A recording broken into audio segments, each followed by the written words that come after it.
Oke, selamat malam Ya, teman-teman. Kita jumpa lagi di TFH Talk Show from Home KF edisi hari Selasa tanggal 27 Oktober 2020. Masih bersama founder kita Tio Prasetyo dan satu narasumber yang nanti diperkenalkan oleh Mas Tio langsung. Silakan Mas. Monggo. ya. Oke, malam semua. Sorry banget atas keterlambatan untuk masuknya. Selain kendala tadi ternyata Zoom-nya harus diupdate dulu aplikasi, nggak bisa daftar. Kapan tuh Zoom kok ada update-nya? Memang dia kalau versinya udah agak lama, ada beda berapa kali versi gitu, dia agak nggak kompatibel lagi, Mas. Oh gitu ya, Gitu, makanya bilang, "Loh ini heeh. kok loading mau daftar ke link Mas kok loading terus sih, Iya. lama amat." Makanya Jadi aku selalu dicek. ngupdate upstairs. Iya, update dulu. Nggak apa-apa, begitu Oke. update udah selesai. Silakan, Mas. Udah berapa malam ini Mas yang join? Sudah 50, Mas. 50, oke. Heeh. Oke, malam semua. Malam ini tamu kita, narasumber kita ialah Mbak, Rita Rosita, dari Malang. Mbak betul ya, Mbak? Malang ya, Mbak? Betul. Assalamualaikum semuanya, selamat malam. Waalaikumsalam, ya dari Malang. Nah, kapan nih kita terakhir ketemu, Mbak? Waktu seminar ke yang Malang terakhir, Mbak ikut nggak? Ikut, yang di Malang Ikut ikut. ya? Kalau yang Heeh. kemarin Tapi pada di Jombang ikut? enggak itu, saya kalau keluar kota ini agak kesulitan.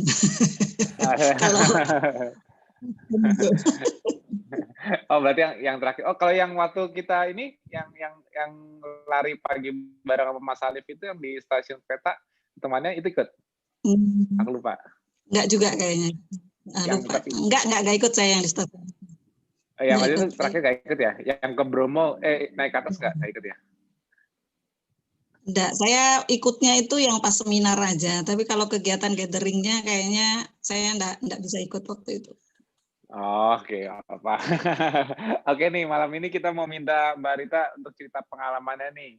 Awal kenal KF dari siapa, terus mungkin kenal dari mana, waktu itu alasannya apa, terus kendalanya bagaimana, ada kendala apa, respon dari sejawat atau keluarga dan lingkungan gimana. Nah, kita mau dengar ceritanya nih.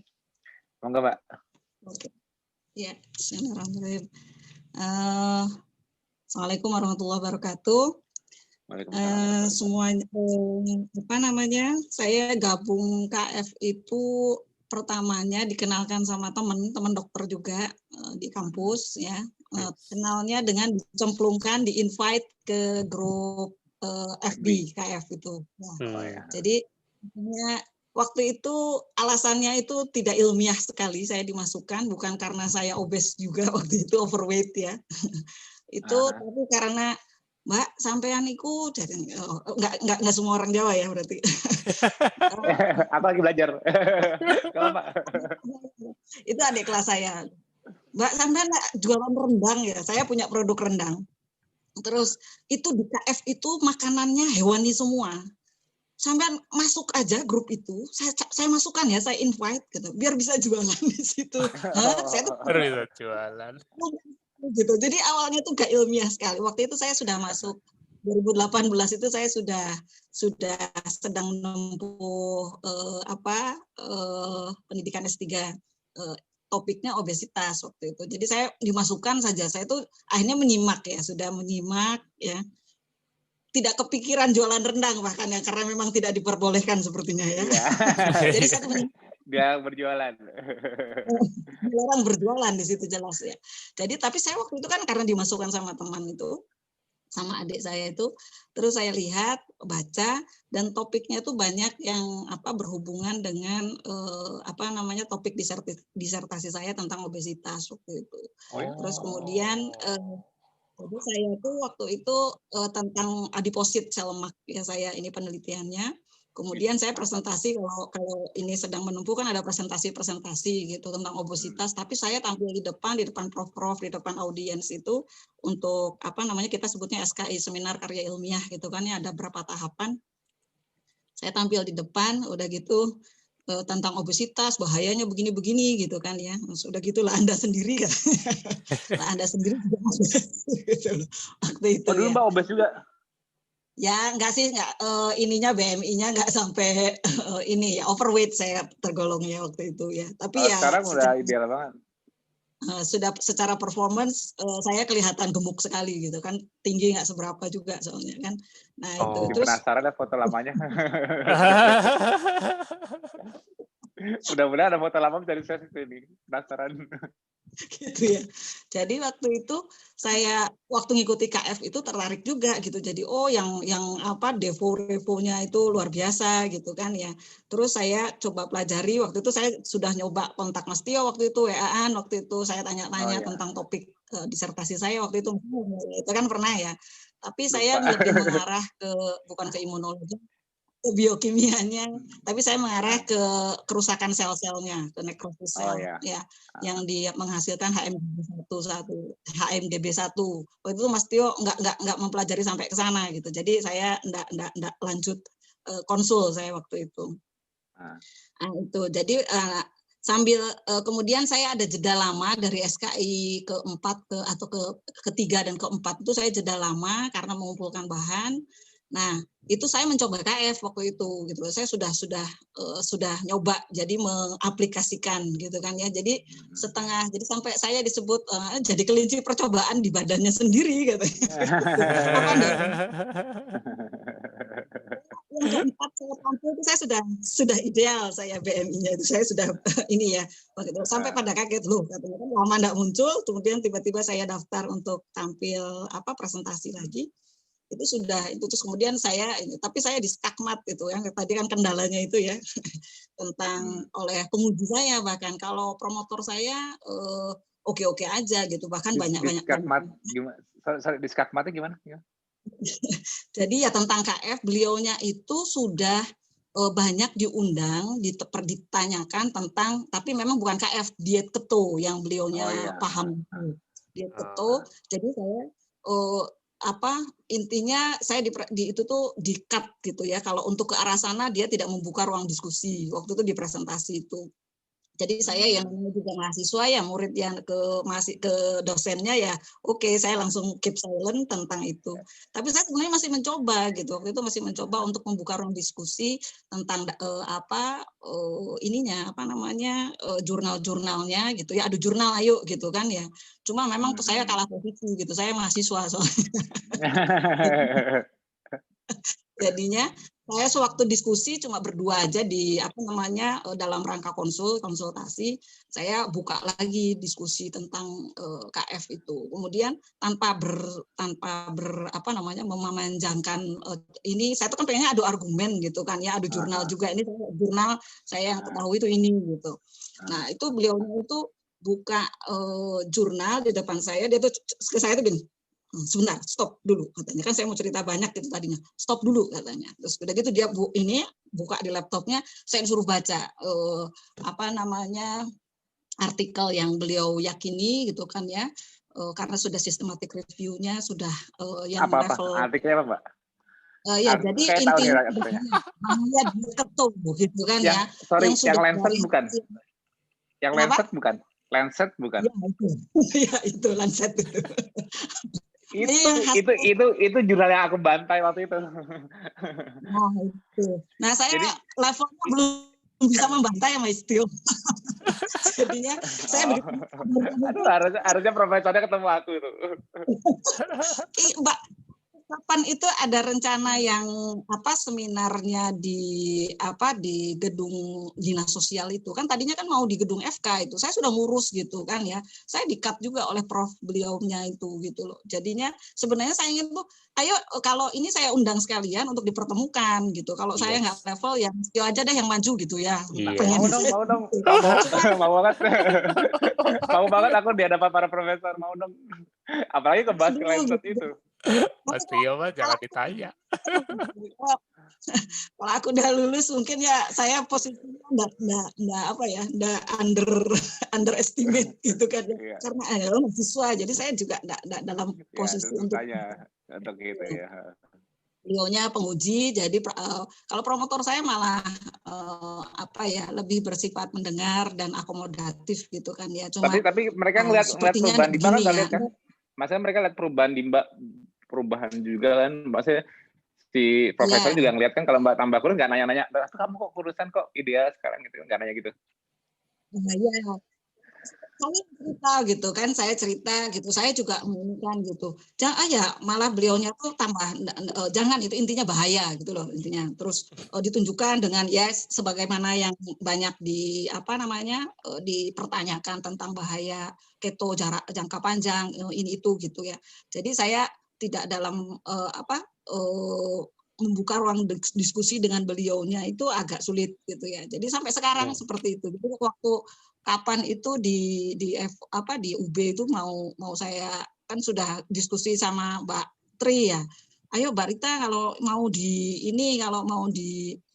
bisa di UB itu bagus gitu loh. Tapi ya intinya, tapi kalau sekarang ini kalau ke teman-teman ya itu khusus prof beliaunya itu yang agak atos sekali gitu. Tapi kalau ke yang lainnya, promotor saya, pembimbing yang lain gitu kan, atau teman sejawat yang di ini itu sebenarnya keponya yang tinggi gitu kan ya, lihat saya gitu, loh sampai ya inilah apresiasi gitu bisa. Terus udah gitu saya kan prinsipnya saya pengen sehat gitu karena saya ada osteoartritis, ada keluhan yang lain lah selain secara performance-nya gemuk gitu ya.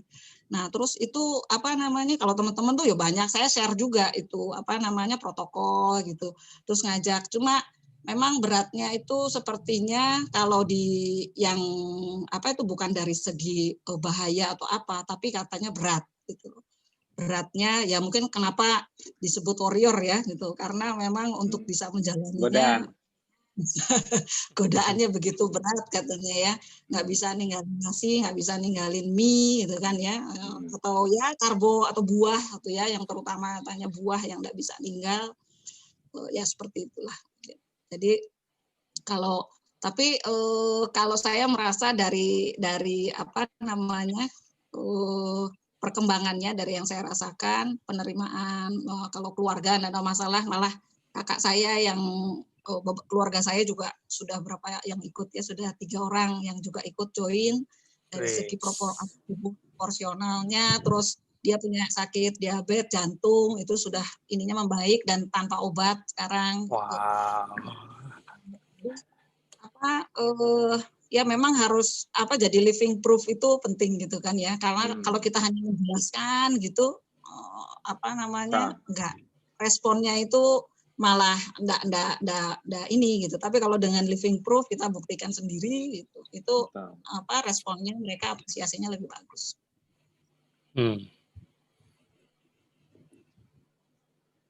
Ya kalau ini saya pengen share hasil penelitian saya aja ya. Saya yang saya uji itu sel lemak yang diambil dari tikus ya. Sel lemak diambil dari tikus, kemudian saya kultur di medium yang bisa dia berdiferensiasi, dia bisa berkembang sel lemaknya. Kemudian saya uji dengan low glucose ya, kemudian high fat plus high glucose dan high glucose saja gitu. Jadi ada empat medium ada 4 kultur yang saya uji. Itu ternyata yang paling buruk itu adalah yang high glucose saja gitu. Yang paling buruk hasilnya. Jadi indikator perburukannya itu adalah dari morfologi atau bentuk selnya. Dia seperti apa bentuknya. Hipertrofi ya? Biasanya hipertrofi. Jadi harapannya waktu itu saya high fat, high glucose itu hipertrofi. Tapi kalau high glucose, low fat itu jadinya selnya mengalami kerusakan. Jadi selnya itu pecah-pecah. Malah rusak. Ya rusak. Jadi selnya mengalami nekrosis. Kemudian saya dari morfologi itu saya lihat supernatannya, kalau dia sel rusak dia tuh pecah ya, selnya tuh pecah. Itu dia mengeluarkan material yang saya inginkan itu adalah HMGB1, High Mobility Box 1 gitu, grup Box 1. Nah, itu sebagai nekrosis atau tanda kerusakan sel, marker kerusakan sel akibat nekrosis, bukan apoptosis. Jadi kematian sel kan ada 2. Apoptosis sama nekrosis. Itu nekrosis malah. Soalnya inflamasinya tinggi itu berarti. Ya. Jadi inflamasi. Ya memang pemicu dia kan HMGB1 dilepaskan dia sebagai danger signal. Bahwa danger signal help gitu ya. Kalau sel itu danger signal untuk mengundang sel inflamasi yang lain gitu, mengundang makrofag dan teman-temannya, kemudian terjadi inflamasi dari mulai peradangan lokal sampai ke sistemik gitu. Dan itu yang menyebabkan gangguan ke ke mana-mana akhirnya kalau sudah sistemik ya gitu. Dan saya melihatnya fokusnya di HMGB1, apa yang terjadi kalau dia dirilis akibat nekrosis. Kemudian itu yang di in vitro ya, di sel in vitro untuk yang di adiposit atau sel lemak yang di di kultur. Kemudian kalau untuk yang in vivo-nya atau yang diuji coba di tikusnya, saya nyobanya nggak pakai glukos tapi pakai high fructose, high fat ya. Jadi kalau itu yang rusaknya di liver gitu. Kalau high fructose adipositnya nggak ada, high fructose dan high fat itu tidak menyebabkan hipertrofi adiposit, tetapi menyebabkan perlemakan hati ya. Jadi yang berlemak itu malah livernya gitu loh. Kemudian tetapi di livernya karena fruktos itu kan metabolismenya di liver ya. Jadi dia penimbunan metabolismenya butuh ATP, butuh energi banyak, nggak support energinya, akhirnya selnya hepatositnya atau sel livernya rusak, melepaskan HMGB1 juga gitu. Jadi akhirnya ditandai dengan peningkatan HMGB1 yang signifikan gitu. Ada nekrosis sel juga gitu. Nah, itu yang mungkin ya bisa saya share di sini ya tentang pengalaman ber-KF yang ditentang sama profesornya dan saya mati kutu di situ. Tapi waktu saya presentasi juga saya tidak bisa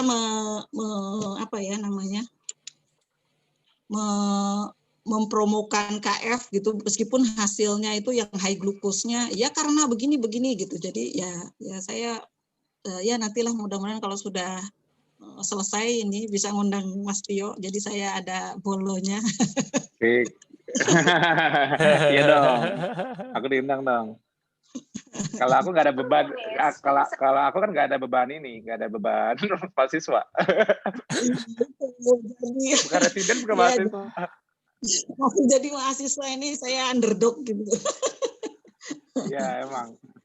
Aku dengar juga kayak gitu ya. Banyak para nakes kita juga yang belum berani declare kalau mereka posisinya masih jadi mahasiswa atau masih residen, itu biasanya belum berani declare karena takutnya ya teman-temannya masih banyak yang belum terbuka, nanti dia malah ditekan di posisi dia sebagai residen atau mahasiswa. Nah itulah susahnya. Kendalanya kadang-kadang untuk declare hanya masalah posisi, padahal mereka udah tahu sehatnya kayak apa. Ayo Mas, udah ketemu nih sama sesama yang paham biomolekuler walaupun belum. Ya, tapi lumayan. Enggak, aku kayaknya Mas Tio lagi nyari-nyari ini pembantaian lecetnya. Aku mau diomongin. Enggak kan Warrior sekarang kan itu kan tahun berapa tuh aku waktu itu tahun berapa ya? Ya. Kalau nggak salah sekarang 2020, kurang lebih 2018-an akhir deh. Kalau nggak salah itu. Kalau nggak salah Lancet itu ramenya. Itu Mbak waktu itu Mbak waktu presentasinya itu sama profesornya kapan? Iya. Itu tahun berapa? Itu di 2019 itu. Nah, 2019. Iya. Oh, dia menggunakan terbaru 2018. Iya, betul. Jadi dia nggak ngomong apa-apa, saya coba disodori laptopnya, baca katanya gitu. Saya baca tuh saya tuh padahal saya tahu sebenarnya penjelasannya waktu itu, saya tuh kan sudah baca juga jurnal yang sering Mas Tio share itu bahwa perbedaan penelitiannya itu bahwa yang digunakan pembandingnya itu tidak low glucose gitu loh. Jadi tetap dengan glukos yang disebut sebagai ya, jadi perbedaan hasilnya itu kalau yang eksperimental yang di in vivo itu sempat dikasih tahu ke dia 5 milimol gitu. Loh, iya saya sempat menyampaikan gitu ya. Tapi ya gitulah ya memang saya tidak sebenarnya sudah saya sampaikan bahwa pokoknya ini judulnya ini udah bahaya, udah gini aja gitu. Jadi kayak dia langsung gitu ya. Lihat baca judulnya nih, lihat nih gitu kan. Saat betul begitu. Jadi saya cuma dilihatkan, nih sudah. Jadi saya ditutup diskusinya udah dengan meta analisis ditunjukkannya soalnya ya. jurnal Lancet itu. Karena meta analisis Ya, sudah. kekuatannya. Kayaknya sudah. Jadi kalau meta analisis dianggap paling akurat. Memang betul. Aku Sudah nggak bohong paling loh, tinggi. meta analisis itu memang paling akurat karena kan paling tinggi. Tapi flow-nya dia nggak mau lihat flow. Dia cuma mau tahu kata pusat meta analisisnya. Flow hipotesanya, flow dari prosedurnya di mana dia nggak mau ngeliat. Yang penting meta analisis terhadap lockup kan yang judulnya yang penting gitu kan. Jadi lockup sudah di meta analisiskan hasilnya seperti ini, mortalitasnya meningkat, dah jelek, dah. Tapi dia nggak mau baca ininya, nggak mau baca jurnalnya. Wah itu kerjaan aku. Itu kerjaan aku banget.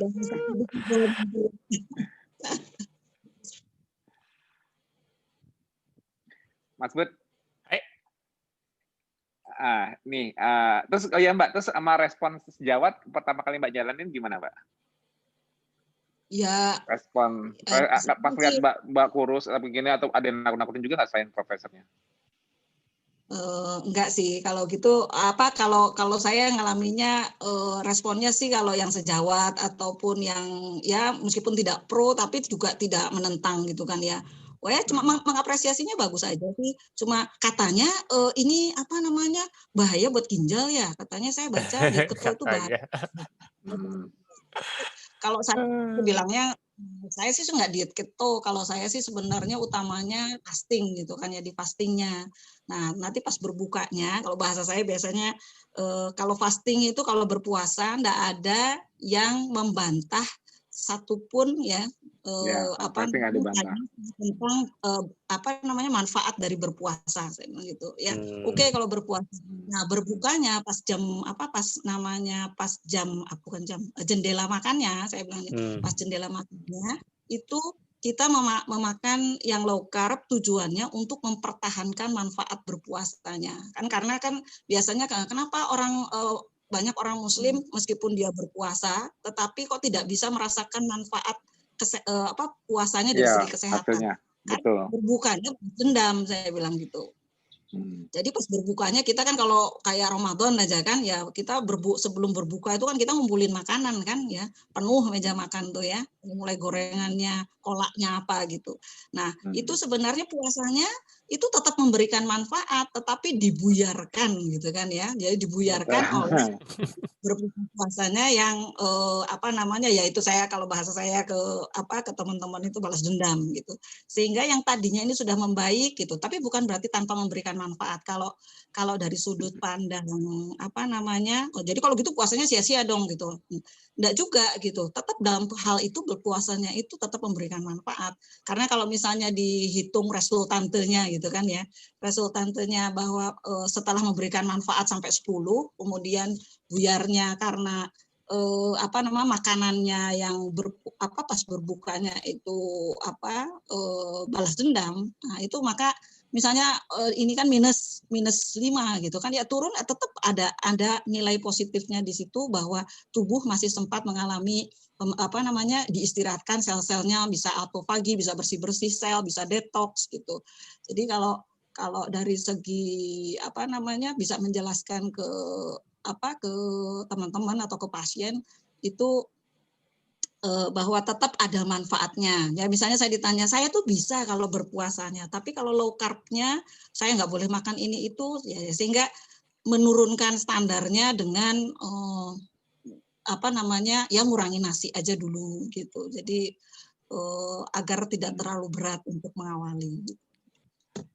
Agustus Mas, Agustus 2018. Oh iya. Itu yang aku tandain tuh. Itu ya Mbak, yang ditunjukin sama profesornya itu. Ya persis ini, pokoknya belakangnya kohort memetaan. Nih, aku mau jelasin ini boleh nggak? Boleh Mas, silakan. Boleh. Refresh. Kita aduh, ini kok hilang. Zoom-ku hilang ya Mas ya? Enggak, masih ada. Oh. Silakan share, Mas. Ya, tadi udah ya, udah yang di-share Mas Budi ya, soal itu ya. Oke, ini aku buka yang ininya nih. Low carbohydrate diet. Ya. Ditidurin aja, Mas. gini. Nah, biar gede nanti. Udah gede. Enggak, tetap yang tadi. Nah, sip. Ini kalau aku giniin gimana? Yang gini tapi kalau gedein gini bisa nggak? Coba nih aku kayak gini aja. Ya udah, balikan tadi aja portrait. Kayaknya agak susah. Portrait aja, Mas. Portrait aja. Nah, segini gede kan? Ya. Oke. Aku baca tuh. Low carbohydrate diet which restrict carbohydrate. Diet rendah karbohidrat yang membatasi karbohidrat in favor of increased protein or fat intake dengan penggantinya dengan peningkatan jumlah protein dan lemak atau dua-duanya adalah strategi populer untuk weight loss. Ini yang dipandang oleh penelitinya, hipotesanya ialah ini kan lagi ngetren nih. 2018 itu kan keto itu kan udah mulai terkenal kan dari di atas tahun 2012 lah. Dia udah mulai kedengeran keto. Dulu di bawah 2012 itu adanya mungkin Atkins. Orang taunya Atkins ya. Kalau 2012 ke atas mulai kedengeran ketonya. Jadi karena ini keluarnya tahun 2018, dia langsung bilang ini populer untuk weight loss strategi kalau membatasi karbohidrat. Tapi kan penelitian jangka panjangnya menurut dia kan belum ada. Makanya dia mau bikin meta-analisis terhadap yang baru ngetren ini keto. Apa bahayanya? However, the long-term effect of carbohydrate restriction on mortality is controversial. Nah, katanya pembatasan karbohidrat dengan tingkat mortalitas, resiko kematian kontroversial, and could depend on whether dietary carbohydrate is replaced by plant-based, dan bergantung apakah karbohidratnya digantikan dengan plant-based dari tumbuh-tumbuhan atau animal-based fat. Jadi whether dietary carbohydrate is replaced, jadi penggantinya karbohidrat yang kehilangan itu digantikan dengan lemak dan protein dari tumbuhan apa hewani. Kata dia gitu. Karena nanti di resultnya menurut dia kalau dari tumbuhan lebih baik. Jadi jatuhnya ini dia support vegan. Lebih baik dibanding makan hewani. Nah, itu menurut dia. Oke.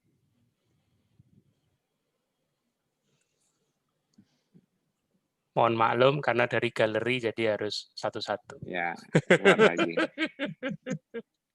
Nah, ini gede nggak, Mas? Kelihatan nggak? Ya, kelihatan.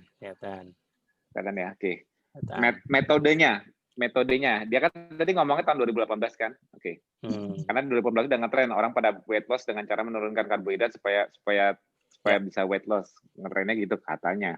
We studied kita mempelajari 15.428 orang dewasa. Gile, sampelnya banyak banget.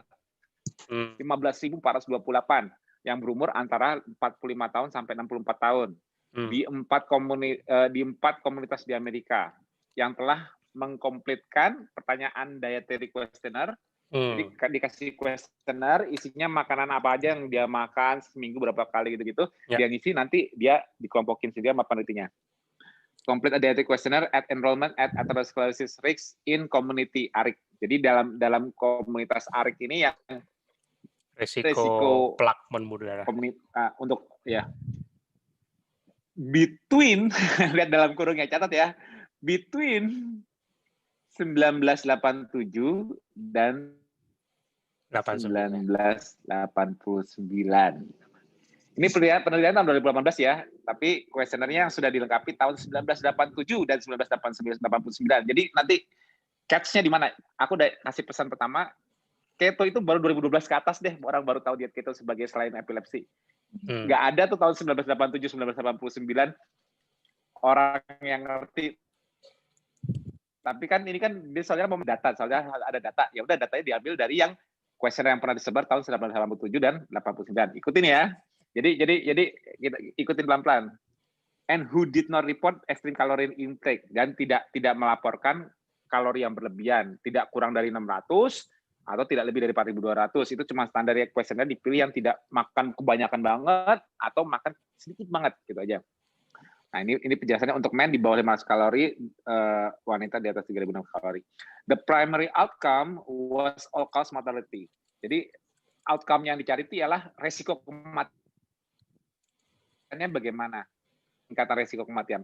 We investigated the association between the percentage of energy from carbohydrate intake and all-cause mortality. Jadi mereka menginvestigasi hubungan antara persentase dari energi yang berasal dari karbohidrat dengan mortalitas. Jadi gini, kalau karbohidrat sekarang misalnya sekarang disarankan menurut anggapnya gizi seimbang berapa sih persen ya? Kalau sekarang gizi seimbang berapa sih aku nggak tahu. My Plate itu kira-kira berapa sih? 40% kisaran ya? 45 sampai 55. Kalau kata Mas Piprim, kalau seimbang berarti harus 33%. Kata Mas Piprim. Tapi kalau aku lihat kan gizi seimbang sekarang kalau nggak salah sekitar 50-60%-nya karbohidrat kan. Range-nya 45-55 biasanya. Ya 45. Oke, siap ya. Jadi kalau persentase itu naik turun, itu yang diinvestigasi. Hubungannya apa dengan resiko kematiannya? Oke. The primary we further examine this association combining ARIC data with data from carbohydrate intake level from 7 multinational prospective studies in a meta-analysis. Wah, digabung lagi. Jadi dia ARIC dari komunitas ARIC ini data yang tahun 1987-89 tadi digabung lagi dengan dari 7 national studi seluruh dunia nih berarti kan, in a meta-analysis, dalam sebuah meta-analysis. Makanya dibilang, ngeri banget nih, akurat banget nih berarti kalau meta-analysis. Makanya meta-analysis jadi kekuatan dia.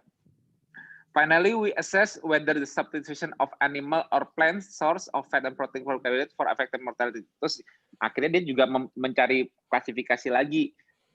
Yang paling meningkatkan resiko mortalitas itu yang sumber yang low carb ala dia dengan protein dan lemak yang dari tumbuhan apa protein dan lemak dari hewani yang resiko mortalitas meningkat. Oke. Finding. During a median follow-up of 25 years, setelah di follow-up selama 25 tahun, katanya dia. 25 tahun, apa kurang long term tuh? Aku aja baru 12 tahun. 25 tahun, apa kurang long term ya? Kalah deh aku, udah kalah. There were 6.283 kematian dari ARIC cohort, dari kohortnya ARIC. Yang tadi 987, 89 tadi itu udah ada 6.283 kematian. Dan ada 40.181 kematian dari seluruh kohort studi yang meta-analisisnya. Ya, studi kohortnya. In the ARIC cohort, after multivariable adjustment, we also U-shaped association. Oke. Ini aku baca aja langsung aku terjemahin. Nah, jadi yang meta analisis dari kohort yang meninggal 400 totalnya dari jumlah itu tadi 432 dari 432.179 partisipan yang low karbohidrat dalam tanda kurungnya lihat ya. Ini aku gedein aja deh. Kelihatan nggak? Yang low karbohidrat ya, yang low carbohydrate consumption dalam kurung kurang dari 40% dan high karbohidrat yang lebih dari 70% itu yang resiko kematiannya paling tinggi. Jadi yang ditemukan dari U-shape pattern itu yang makan karbonya kurang dari 40% atau makan karbonya lebih dari 70% resikonya tinggi. Jadi kebanyakan karbo mati, kekurangan karbo mati. Hasil dari penelitian 25 tahun loh. Ngeri nggak? Ngeri. Siapa yang nggak langsung bilang low carb berbahaya begitu tahu? Wih, ini meta analisis. Wih, 25 tahun. Gila. Serem. Nah, share lagi. ini mungkin yang awam masih agak bingung-bingung. Tapi nanti jangan diri dulu.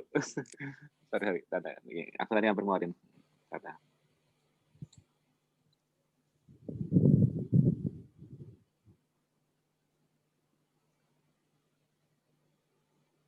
Ini aku keluar yang ini dulu, tapi sebentar aja nih. Ini tadi kan finding-nya udah ya. Tadi U-shape-nya kan 78%. Nah, yang interpretation-nya nih. Both high and low carbohydrate percentage of carbohydrate was associated in the case model. Nah, jadi interpretasinya, penterjemahannya, yang aku bilang tadi berarti benar. Yang high terlalu tinggi dan terlalu rendah karbohidratnya berasosiasi dengan meningkatnya mortalitas, resiko kematian. Dengan resiko paling terendah diamati kalau kita makan karbonya 50-55%, ya seperti sekarang orang normal, anjuran pemerintah sekarang makan 50-55%, itu kalau ditemukan selama 25 tahun itu resikonya katanya paling rendah dibanding yang karbonya di bawah 40% atau di atas 70%. Low carbohydrate diet patterns favoring diet rendah karbohidrat yang memilih animal derived protein and fat, yang memilih protein dan fat sumber dari contohnya lamb, kambing, beef, pork, chicken, pokoknya hewan-hewani lah. Itu diasosiasikan dengan mortalitas yang paling ngeri, paling tinggi. Sedangkan yang memilih makanan dari protein dan lemak yang dipilihnya dari sumber tumbuh-tumbuhan, misalnya minyak goreng, apa protein dan lemaknya tinggi tapi dari tumbuh-tumbuhan ya, jadi modelnya hampir kayak vegan, seperti sayur, kacang, peanut butter, roti gandum. Roti gandum. Nah, ini lucunya ya, catat ya, roti gandum. Itu diasosiasikan dengan mortalitas lebih rendah. Yang lebih rendah. Oke. Ikutin aja terus. Nanti yang awam pun akhirnya loh, oh gitu. Dibalik ngerinya judul ternyata flow-nya parah banget. Nih, studi desain yang partisipan. Makanya aku kalau disuruh Prof, nih baca ya Prof, saya baca. Nih, tak tunjukin semua. Nih. The study design and participant. The arteriosclerosis risk in communities ARIC study is an ongoing prospective observational study of cardiovascular in US community. Nah, ini consisting. Nah, ini nih studi partisipasinya benar yang tadi ini cuma diulang aja. Umur 45 sampai 64, antara tahun 1987 sampai 89, visit 1. Terus follow up visit lagi tahun 990, 992 ya. Ingatin tahunnya. Yang ketiga 993, 995, ingetin tahunnya. Nah, dikasih questionnaire lagi 996, 998. Yang kelima 2011, 2013. Yang keenam sampai dia ngasih hasil ialah 2016, 2017. Ya, oke ya. Kenapa bisa jangka panjang 25 tahun? Karena diambilnya dari 1987. At each participating site, an institutional review board approves studi protocol. Participant provide with written information commentary. Nah, jadi mereka itu dikasih dietary informasi diet apa yang mereka makan. Jadi ada nama makanan, mereka tinggal ngisi gitu questionnaire.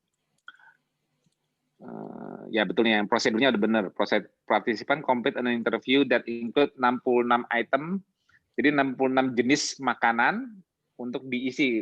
Kamu makan ini enggak? Makan ini enggak? Makan ini enggak? Misalnya ini ada roti, ini enggak ikan, telur ayam, daging, ini lemak-lemaknya mungkin pokoknya sama dia tinggal cocok dari doang questionnaire di polling gitu. Nah, standard portion size we provide as reference intake estimate. Jadi gini, porsinya standar porsinya digunakan sebagai referensi untuk estimasi berapa yang dia makan dan gambar dan model makanan ditunjukkan oleh interviewer yang interview di each examination. Jadi karena gini, kamu makan apel nggak? Makan roti gandum nggak? Ada rotinya, dia ada contreng. Porsi kira-kira berapa nih? Isi porsi saya makan ini cuma segini.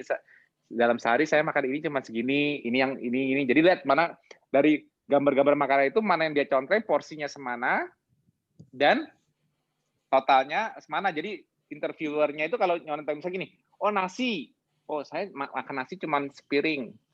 Terus sebelahnya diconteng, oh rendangnya saya makan, ini mah banyak, saya bisa 2 mangkok misalnya. Nasi cuma sepiring 2 mangkok. Sayurnya saya makan di sayur dikit, nggak suka sayur misalnya. Tinggal ngisi doang kan, gampang. Oke.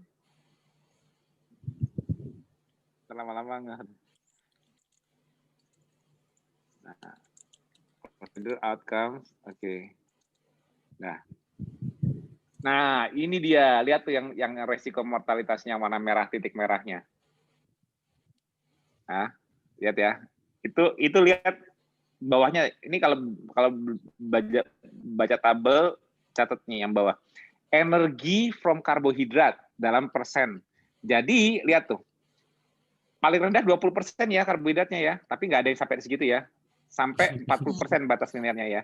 Jadi titik-titik hasil dari kuesioner itu ini kan Arik studi ini kan macam dibandingin. Jadi rata-rata tanda merah titik merah ini ialah posisi persentase karbohidrat yang dimakan dengan resiko mortalitas tertinggi. Jadi yang makannya ini aku ambil garis kira-kira nih ya, mulai dari 25%, yang makannya karbohidrat cuma 25%, cuma 30%, dan nggak nyampe 40%, ini yang resikonya mati.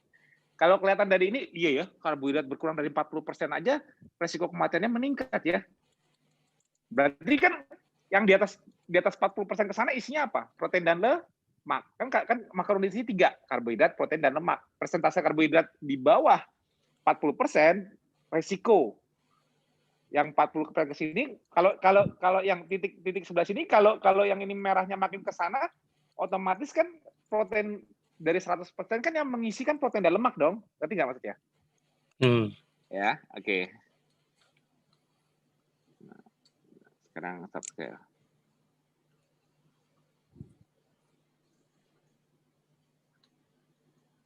Nih yang dibilang nih, U-shape-nya nih. Nah, tuh, akhirnya ketemu. Ya, lihat. Yang biru, yang mortalitas dianggap yang di tengah-tengah ini antara 40 sampai 60 berapa 5, nih? Sampai 50. Ya 50-55 lah anggap aja ya. Itu yang paling aman, resiko mortalitas rendah. Tapi yang ketinggian karbohidratnya di atas 70%, yang bawah sini nih. Yang di 70% ke sana, ini resikonya tinggi mortalitasnya, lihat nih. Yang ketinggian, jadi kalau kayak eksperimen Mbak Rita tadi, yang glukos semua tinggi, ini nekrosis semua. Nah, ini memang udah pasti bahaya. Ini sama aja dia protein dalam lemak nggak dimakan, makannya manis-manis terus pasti di sini. Ini gula apa semua dimakan. Ya, ini resikonya udah jelas tinggi nih. Ini bunuh diri kalau yang 70% ke sini. Ya. Tapi nih lihat nih, dia ada pattern birunya nih. Walaupun resiko tinggi, tapi kalau sumber lemak proteinnya jadi dia kalau sumber di sini nih, yang paling sumber lemak dan proteinnya dari tumbuhan, minyak goreng apa gitu, seperti saran sekarang ini lebih aman daripada hewan, itu kata resiko lebih rendah. Yang ngeri nih, lihat tuh. Kalau persentase karbohidratnya kurang dari 40%, resikonya mortalitasnya lebih meningkat. Lihat ya. Tadi di yang tadi malah nggak sampai 20%. Ini nggak tahu kenapa tadi garis gini. Ini batasnya nih. Nggak mungkin ada yang sampai 0 karbonya, nggak mungkin. Tapi tadi dari data tadi tidak ada yang sampai menyentuh angka 20%. Ini resikonya meningkat. Oke ya. Pokoknya intinya gini, menurut dia semua yang mengisi nama makanan, mengisi kuesioner makan karbohidratnya kurang dari 40%, resikonya meningkat. Ya. Oke. Nah, sekarang gimana? Ada yang mau bertanya nggak? Terus yang low carb-nya itu gimana? Yang low carb-nya apa namanya dibilang bahaya, berarti benar dong Mas. Itu buktinya dimakan di 40% mortalitasnya meningkat semua Mas. 25 tahun lebih cepat mati. Kalau makan karbohidrat di bawah 40%, ternyata lebih cepat mati dibanding yang makan karbohidratnya 50% ke atas. Resiko arteriosklerosisnya langsung meningkat begitu makan rendah karbohidrat karena isinya protein dan hewani. Maksudnya makan protein dan lemak dari sumber hewani, resiko meningkat. Secara logika sih memang kayaknya ngeri ya jadinya, ngeri gitu ya. Makanya jangan salah kalau Mbak nggak salah juga kalau Mbak Rita, profesor yang nggak mau baca lagi, nih udah baca, nggak usah lanjut diskusi, udah meta analisis paling kuat. Kamu ngurangin karbo di bawah 40% aja resikonya udah gede, nggak usah dibahas lagi. Nah, tuh lihat kan. Mau tahu nggak orang-orang yang dikasih kuesioner itu orang-orangnya makan apa? Mau tahu nggak antara 1987 sampai 89 tadi sampai follow up itu? Di masa di mana keto belum ada ya. Dan itu komunitas bukan komunitas keto ya yang ingat dengan catatan. Yang ngisi kuesioner itu bukan komunitas keto, bukan yang menghindari karbohidrat. Tapi di seluruh dunia anggapnya gini, kayak aku mau ke Jakarta, di Jakarta aku bagiin kuesioner. Nah, yang resikonya tinggi kalau yang makannya seperti ini dari kuesionerku di Jakarta. Lihat gambarnya.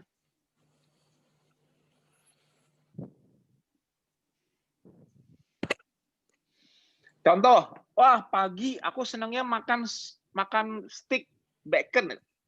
Breakfast-nya berlemak nggak tuh? Iya. Ya, lihat kan hampir karbohidratnya cuma tomat doang. Ya, tomat bukan karbohidrat mah. Lihat, makan paginya makan bacon, makan telur ala orang Amerika. Ini kan studi di Amerika kalau pagi kan sarapannya kayak gini, bener nggak? Kalau sering nonton film-film bule, sarapan mereka telur dan bacon. Oke. Terus lunch-nya makannya pakai burger atau burger. Orang Amerika makan burger atau pakai bagel, roti bagel, tapi dibanyakin dagingnya tuh, makan gini. Makan malam, makan steak udang dinner. Ya, dari 3 kali makan ini, ada yang tahu nggak kira-kira karbohidratnya berapa persen? Dari anggap ini total ini 100% makanan. Dari 1 hari dia makan, karbohidratnya berapa persen? Ada yang bisa jawab nggak? Jawab di chat. Kira-kira. Tuh, Mbak Irma. Yang mengandung karbohidrat dari 3 makanan ini cuma makan siang doang. Iya. Cuma 30%.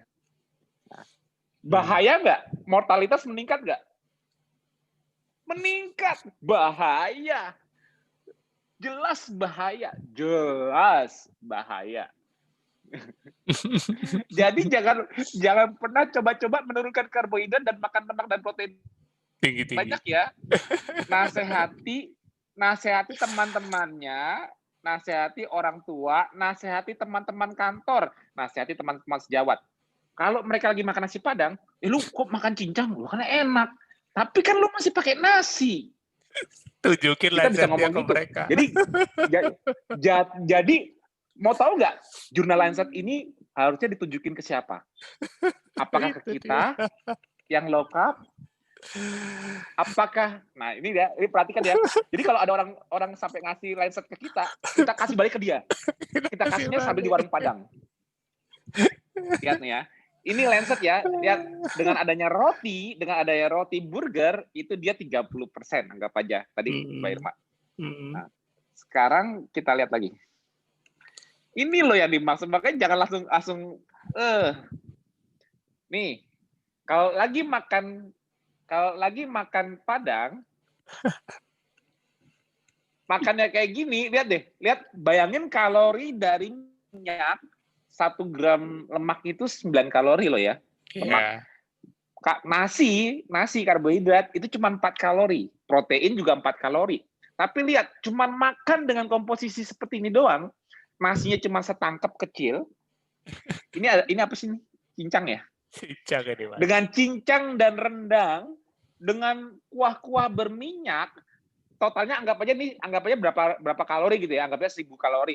Atau nanti dia makannya 3 kali atau 2 kali terserah, pokoknya dalam satu piringnya kita lihat persentase dalam piring ini. Coba aku mau tahu, ada yang bisa nebak nggak kira-kira persentase kalori dari karbohidratnya berapa persen? Ini aku belum ngomong cincangnya tamboci ya, belum ngomong tambahin kikil ya, belum ya, ini baru yang di piring doang. Ini kira-kira kalau nasinya cuma segini, dia nambahin lemak dan protein lagi dari tambah cincang gulai, kira-kira ya yang nasinya, nilai kalori di nasinya cuma berapa persen dari total di piring? Coba. Ada yang tahu nggak? Ya, 30-40%. Jatuhnya rendah karbohidrat nggak? Rendah. Tambahin gulai otak dari totalnya. Itu Mbak Ajila bilang tambahin gulai otak nih. Sebanyak ada gulai otak ternyata. Ini jadi makin kecil lagi dong, nggak 30, makin 25-30%. Ya kan? Hmm. Benar nggak? Nah, udah ya. Makan protein dan lemak banyak emang enak, tapi Lancet menunjukkan Bahaya. Lancet menunjukkan kalau yang makannya di bawah 40% dan sisanya diganti protein dan lemak, lihat titik merahnya, meta-analisis pula, mortalitasnya meningkat, risiko matinya tinggi. Oh, muncul jantung dan sebagainya. Karena apa? Karena makan nasinya cuma setangkep, banyakin lemak itu. Kalau mau makan lemak dan protein seperti itu, pastikan makannya itu seperti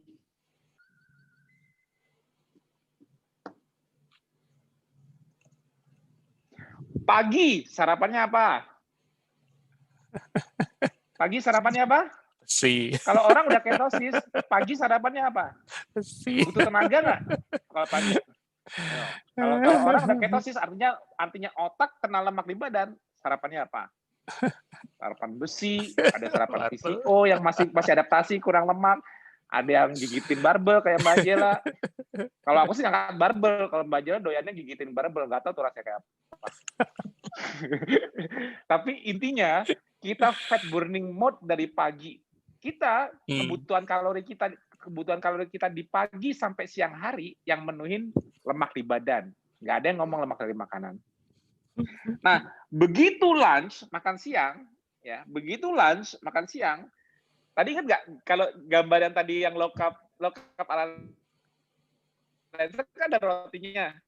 Kita makan roti udah hilang, nggak ada rotinya, cuma dagingnya. Betul nggak? Nah, lebih rendah karbo lagi nggak? Lebih rendah lagi. Pas dinner sama kayak yang tadi, ya. Lihat dinner makannya sama. Nih aku balik ya. Tapi ada karbonya nggak? Nggak kan? Nah coba nih aku balik lagi nih. Ini yang tadi kita. Ini yang Lancet. Paginya dia ada egg and bacon. Siangnya tadi kita ada makannya yang masih bukan jam 12, tapi ada rotinya nggak? Nggak ada. Oke. Malamnya kita sama kayak itu, sama-sama nggak ada karbonya. Itu mungkin masih nambahin kentang dikit-dikit. Nah, sekarang aku tanya, kalau ini di bawah 40%, tapi di atas 20%, bener nggak? Di atas 20% nggak karbonya? Ya kan? Nggak mungkin di bawah 20% kan? Iya. Kalau yang ini,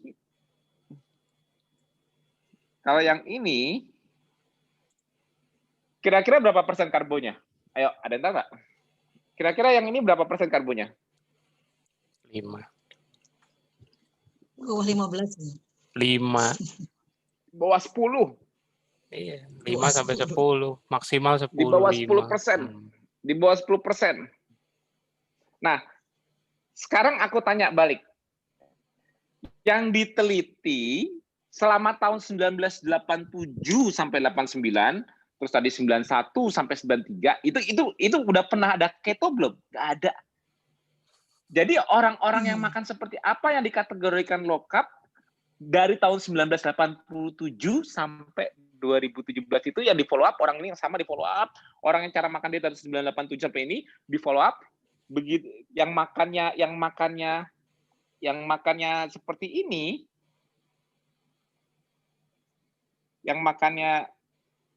seperti ini, di follow up 25 tahun ya, 25 tahun di follow up, yang makannya seperti ini ternyata resikonya tinggi, sumber hewani semua, ini.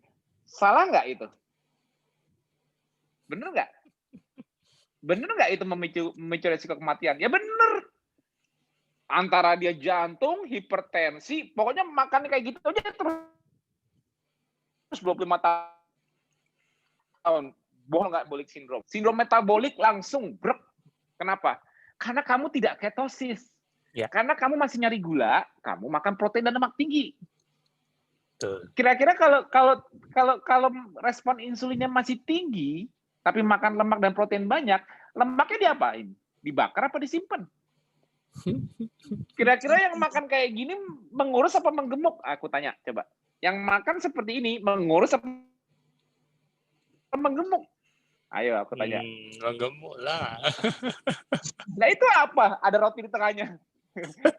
Aku tanya, yang makan seperti itu 3 kali sehari, makan tinggi lemak dan protein, karbonya cuma 40% tuh, cuma ada rotinya doang. Kira-kira menggemuk apa mengurus? Gemuk. Iya kan? Selesai. Itu dia, makanya begitu lihat Lancet yang resiko tinggi ini, gunakan ke setiap makan sama teman-temannya di warung Padang. Jadi kalau teman-temannya di warung Padang lagi pada makan kayak gini, begitu dia mau nambah tunjang, langsung ingetin, baca nih Lancet, baca, jangan nambah lauk.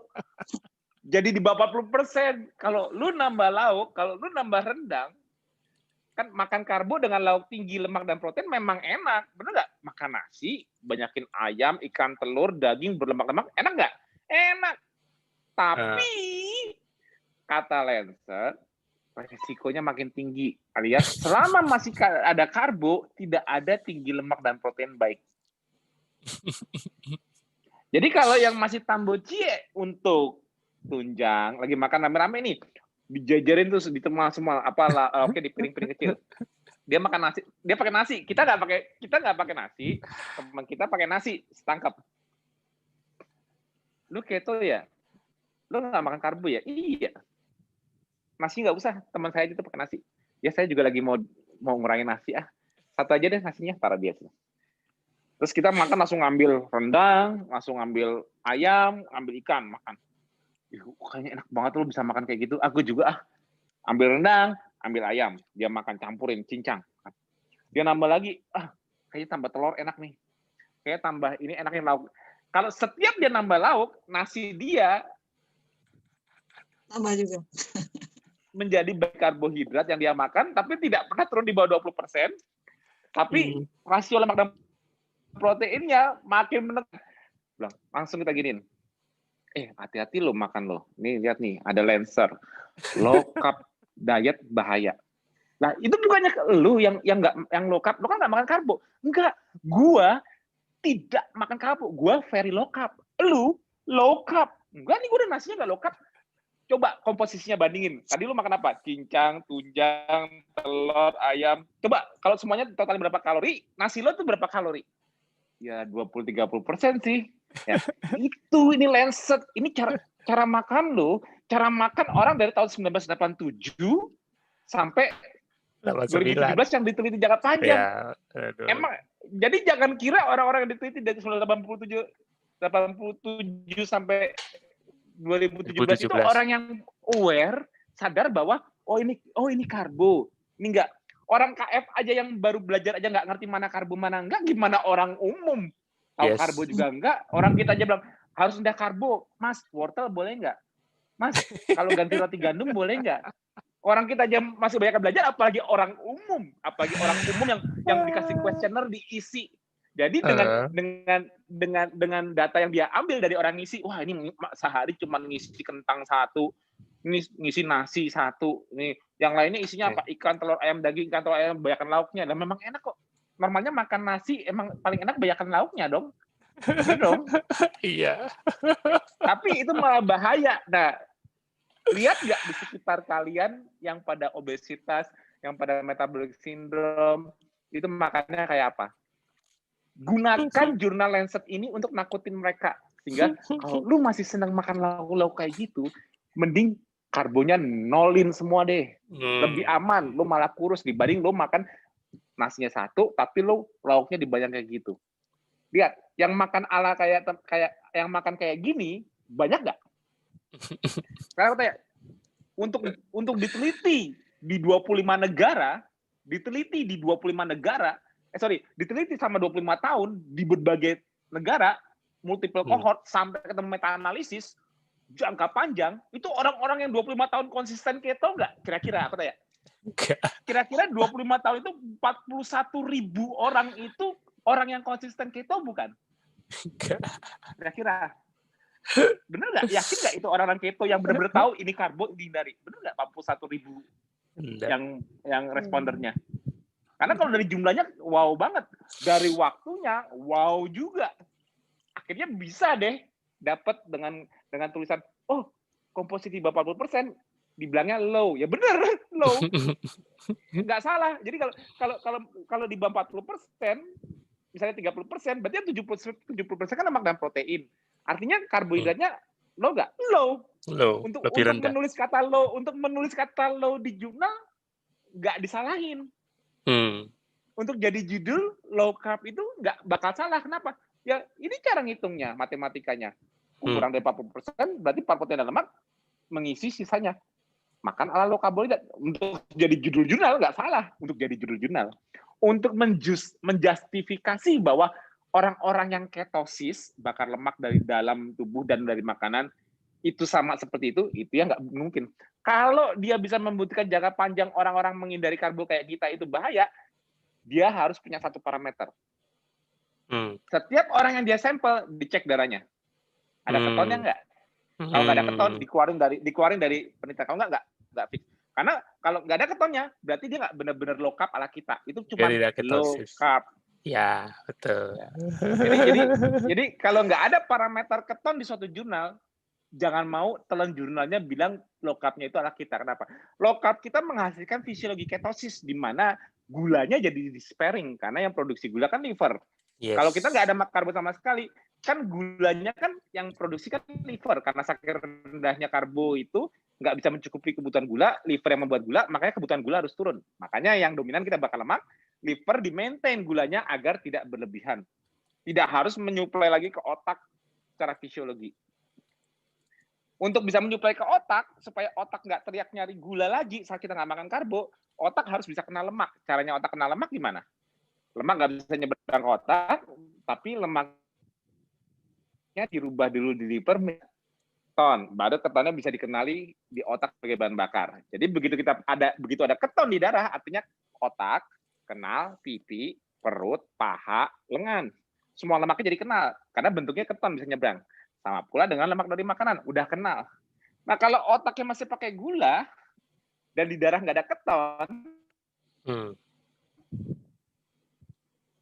makannya tinggi lemak, bayangin. Lemaknya otak aja nggak make, otaknya aja masih nyari gula, dia makannya tinggi lemak. Kenapa? Kalau nggak ada keton, berarti dia low carb-nya ialah yang seperti ini. Nasinya setangkep. Makan nasi setangkep gitu, walaupun cuma sekali sehari, dijamin nggak bakal pernah punya keton di darah, taruhan. Tuh. Makan lemak sebanyak-banyaknya deh. Orang di KM makan lemak pada bisa kurus. Gue makan lemak banyak-banyak kok nggak kurus-kurus. Ya lu masih ada nasinya. Kapan lu pernah bisa munculin keton di darah? Lu ketosis juga enggak. Otak lu juga pakai cari gula. Gitu loh, ngerti nggak? Jadi manfaatkan jurnal terbaru tahun 2018 masih fresh untuk membuat orang sekitarnya melek. Begitu suaminya makan nasi di padang sama kita, dia pakai lemak-lemak karena pengen enak. Memang enak rasanya pakai ini. Lancet. Oh, itu bukan mama ya? Mama kan nggak ada karbonnya. Mama kan nggak termasuk di jurnal. Mama kan ketosis. Papa tuh yang lancet. Hah? Papa low carb, nasinya setangkep. Itu tunjangnya berapa? Ikannya berapa? Ayamnya berapa? Habisin tuh sekitarnya dengan lancet. Itu rahasianya. Nasinya masih 2 sendok, Mas. Pokoknya terserah mau bilang karbonnya berapa, terserah. Buktiin kamu ketosis, buktiin di darahnya ada keton. Iya. Baru. Nah, kalau nggak ada ketonnya, berarti low carb ala kamu, bukan low carb ala kita. Low carb ala kita secara fisiologi jadi nggak lapar. Kenapa? Otak kena lemak. Aku udah low carb, tapi kok masih kelaparan terus ya? Nah, masih nggak tenaga. Ya, berarti low carb nggak menghasilkan otakmu kenal dengan lemak di badan dong. Ayo, bener nggak? Ya, aku masih sih makan gula, makanya masih ada craving-nya nggak hilang-hilang. Iya. Ya, makanya mau masuk low carb kategori Lancet apa mau low carb kategori ini? Mau low carb seperti ini atau mau low carb seperti ini? Pilih aja sendiri. Aku pengen tahu yang makan kayak gini 25 tahun, coba saya pengen tahu. Pengen tahu dari tahun 1987 sampai 2017 yang makan seperti ini. Berapa orang kira-kira dalam dari 41.000 responder itu? Nggak ada kalau aku bilang. Nggak ada. Nggak ada orang ngisi questionnya benar-benar makan kayak gini terus mortalitas meningkat. Nggak ada. Yang kayak tadi. Nah ini makanya kalau makanya profesornya pun nggak bisa ngebayangin apa yang terjadi dengan low carb. Karena dia dengarnya cuma mau taunya rendah karbo, tapi dia nggak mau tahu fisiologi yang terjadi. Pokoknya mengurangi karbo udah bahaya aja. Makanya tetap makan karbo ya, supaya nggak cepat mati, makanya tetap makan karbo ya. Jadi konyolnya dibikin seakan-akan dia nganjurin seperti itu, kan konyol kan? Konyol nggak? Konyol. Nah, Udah nggak ketang, Mas. Udah nggak ketang. Bener nggak, Pak? Bener nggak, Mbak Rita? Kata profesornya taunya judul low carb di bawah 40%, diteliti 25 tahun. Gila, udah responder puluhan ribu, diteliti 25 tahun. Siapa yang bisa ngalahin? Makanya dia langsung percaya, tuh kan bahaya. Aja nggak metodnya aja nggak ditunjukkan, maksudnya nggak dibacakan gitu, langsung findings-nya gitu yang ditunjukkan ke saya itu. Jadi langsung ini findings-nya, dan dengan metode yang tadi 100 ini saya juga tadi 100 saya kok nggak perhatiin gitu kan, kuesionernya diambil tahun kapan gitu kan. Iya, makanya aku tuh orangnya paling nggak silo sama orang bule, paling nggak silo. Mau orang bule, aku tuh justru KF ini aku coba lihat deh, aku follow siapa sih? Aku di luar lagi mau ada Eric Westman, mau ada apa, aku nggak pernah follow mereka. Aku juga nggak tahu KF itu kan pure dari aku. Aku tuh orangnya aku belajar KF, aku memang awalnya otodidak, tapi semua desainnya dari aku sendiri, nggak ada nyontek sama yang lain-lain.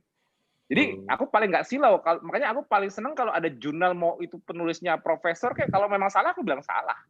Kalau memang ini nggak bener. Aku lihat, aku bisa tahu di mana flow dari sebuah jurnal. Makanya aku paling seneng kalau dikasih yang meta analisis, yang jurnal-jurnal yang berat-berat, yang kesannya menjatuhkan kita. Nanti ketemu sama aku di mana salahnya dari fisiologinya, ketahuan.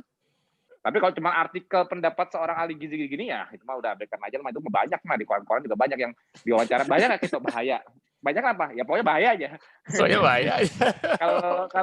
Kalau dia bisa jurnal atau dia mau debat saintifik sama aku, wah senang banget. Tapi kalau cuma pendapat seorang dengan gelar tertentu bahwa ini bahaya, nggak usah didengerin. Kecuali dia ada justifikasinya, fisiologinya apa? Fisiologinya kasih tahu ke aku apa yang dibilang berbahaya sama dia. Misalnya, makan itu jangka panjang bisa merusak ginjal. Coba siapa yang jangka panjang ginjal rusak? Katanya. Ada sampelnya nggak? Kamu tahu dari mana? Coba ada yang selama aku nggak lebih dari 12 tahun di Indonesia, aku tanya. Saya baca dari luar negeri itu ada yang 20 tahun keto, ini ginjal. Coba mana buktinya? Nggak bakal ketemu. Kalau ada dia ujung-ujungnya ngambil jurnal dari yang high fat diet, alias orang-orang makan kayak tadi itu.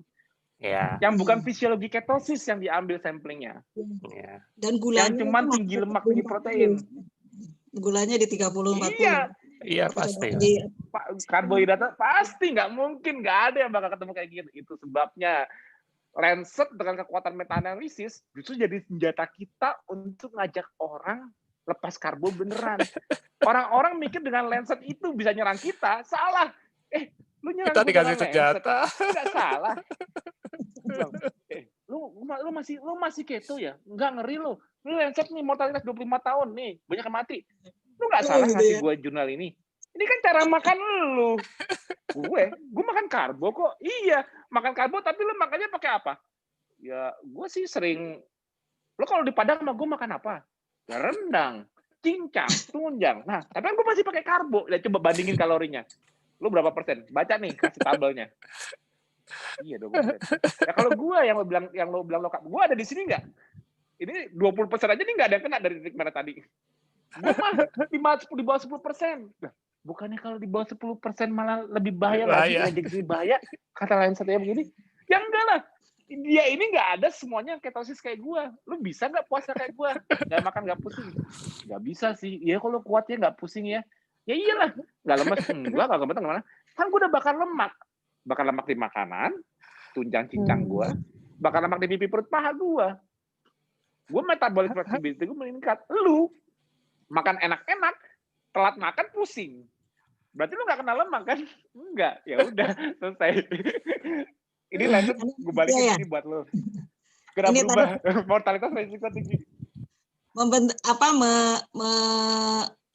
Tadi antara Lancet itu, ya, yang makanan low carb itu dengan kan itu tanpa penghitungannya tanpa fasting ya. Nah, kalau misalnya intermittent fasting, ya ini yang sering nawar, ya, yang sering nawar itu saya puasanya. Cuma satu Mbak, kembali ke fisiologi. Ada keton nggak? Gitu aja. Kalau nggak ada keton sama aja bohong, kan nggak pernah ada fisiologi antara otak dan lemak. Jadi gini, aku tahu, yang Mbak Mas tahu, banyak yang suka nawar. Mbak, Mas saya boleh nggak fasting aja? Saya sih suka fasting, mungkin dalam tujuan ibadah apa-apa gitu. Tapi saya nggak mau low carb-nya, saya masih pengen makan nasi roti mie. Nah, oke. Nah, boleh aja, tapi jangan pernah tinggi protein dan lemak. Aku bilang boleh, tetap nggak ada yang justifikasi tinggi protein dan lemak. Mendingan makan kayak low fat aja. Makannya direbus-rebus, kurangi minyak, kurangi garam, banyakin tahu tempe. Jangan makan ikan telur ayam, banyak-banyak nggak boleh. Tapi kan itu enak. Ya nggak boleh banyak-banyak. Kan nggak ada ketosisnya. Tapi kan saya puasa ya. Terus kalau puasa kenapa? Emang kalau puasa kamu otaknya bisa pakai lemak di badan? Kayaknya sih bisa, Mas. Buktinya apa? Yang membuktikan otak bisa pakai lemak di badan, di darah terbukti. Cuma satu parameter, keton. Tanpa adanya stres keton pun di darah, gimana secara fisiologinya otak dengan blood-brain barrier tebal itu bisa nyebrangin? Nggak ada ceritanya, nggak bisa. Jadi orang mau puasa berapa jam pun, tapi pada saat dia buka dia makan karbo dan terbukti dia tidak memiliki keton sedikit pun, dia tidak pernah bakar lemak di otaknya. Itu udah dijamin, Mbak. Udah kartu mati. Jadi membuktikannya bukan masalah nawar-nawar ya, terserah lu mau makan kayak apa. Tes aja di darah. Ketosis nggak? Kan yang ditanyakan ketosis atau tidaknya. Bukan masalah kita kan nggak bisa ngeliatin dia setiap hari makan apa. Aduh, aku udah puasa nih seharian. Pas maghrib, aku bukanya pakai apa? Sirup, cincau sekali. Besok puasa lagi. Ya sama aja bohong nggak? Yo. Nawar gitu. Sama aja bohong. Tujuannya puasa di KF kan akhirnya puasa itu mudah. Kalau pertimbangannya dari balance energi gimana? Balance energi. Ya terserah. Gini. Oke. Tidak ketosis, tidak. Jadi gini. Berarti dia diet ala normal. Jadi gini. Yang saya tahu. Mas, bisa nggak aku makan nasi, roti, mie, dan sebagainya, tapi juga pakai mentega, apa-apa dan sebagainya, berlemak lah ya. Jadi makan enak. Bisa nggak aku makan enak tapi tetap sehat? Aku bilang bisa. Caranya apa? Selalu defisit 500 kalori setiap hari. Oke, ya. Sekarang gini. Makan nasi setengah. Tetap pakai lemak tapi dikit aja. Selesai makan, masih lapar. Kok nggak makan lagi? Kan diet. Kok lemas? Tadi makannya kurang. Kok kenapa nggak makan lagi? Kan diet. Kurang 500 kalori. Oh ya. Makan siang, makan yang enak Indomie setengah aja. Pakai telur, pakai kornet. Kenyang. Masih lapar. Kok nggak nambah lagi? Kan diet. Kan harus kurang 500 kalori. Oh iya. Oke. Makan malam, steak pakai kentang. Steaknya setengah, kentangnya dikit. Masih lapar? Masih. Mau tidur jam berapa? Nggak bisa tidur. Kenapa? Masih lapar. Kok nggak makan aja? Kan diet. Kan harus kurang 500 kalori. Bayangin orang yang nggak kenal dengan lemak di badannya sehingga seperti itu. Itu artinya diet motong kalori. Itu terjadi. Kamu tahu, orang yang mengurangi kalori tanpa mengalami ketosis pasti tahu dia lagi diet. Nggak mungkin nggak? Semua bapak-bapak tahu kalau istrinya lagi diet. Kenapa? Karena bapak-bapaknya diomelin dulu. Bapak-bapaknya disalahin dulu. Sampai suaminya stres. Mah, selesai dong dietnya, Mah. Papa dimarahin terus. Bener nggak? Bener. Itulah diet potong kalori. Pada saat ada sekarang aku tanya, sekarang kalau energi balance, 2000 kalori energi balance misalnya gini. Terus 500 kalori dipikirnya mau diambil dari apa? Dengan aku tidak makan 500 kalorinya, anggap aja gini, perhitungan BMR-ku dan total daily expenditure-ku, total daily expenditure-ku dari olahraga 2000 kalori deh. Dari 2000 kalori, aku desain makanku cuma 1500 deh dari SMA Ali Gizi. Nah, sekarang 500 kalori ini harapannya mau diambil dari apa? Ya kan biar diambil dari lemak di badanku. Ya, harapannya begitu. Ngarep, Dek. Ngarep. Itu ngarep.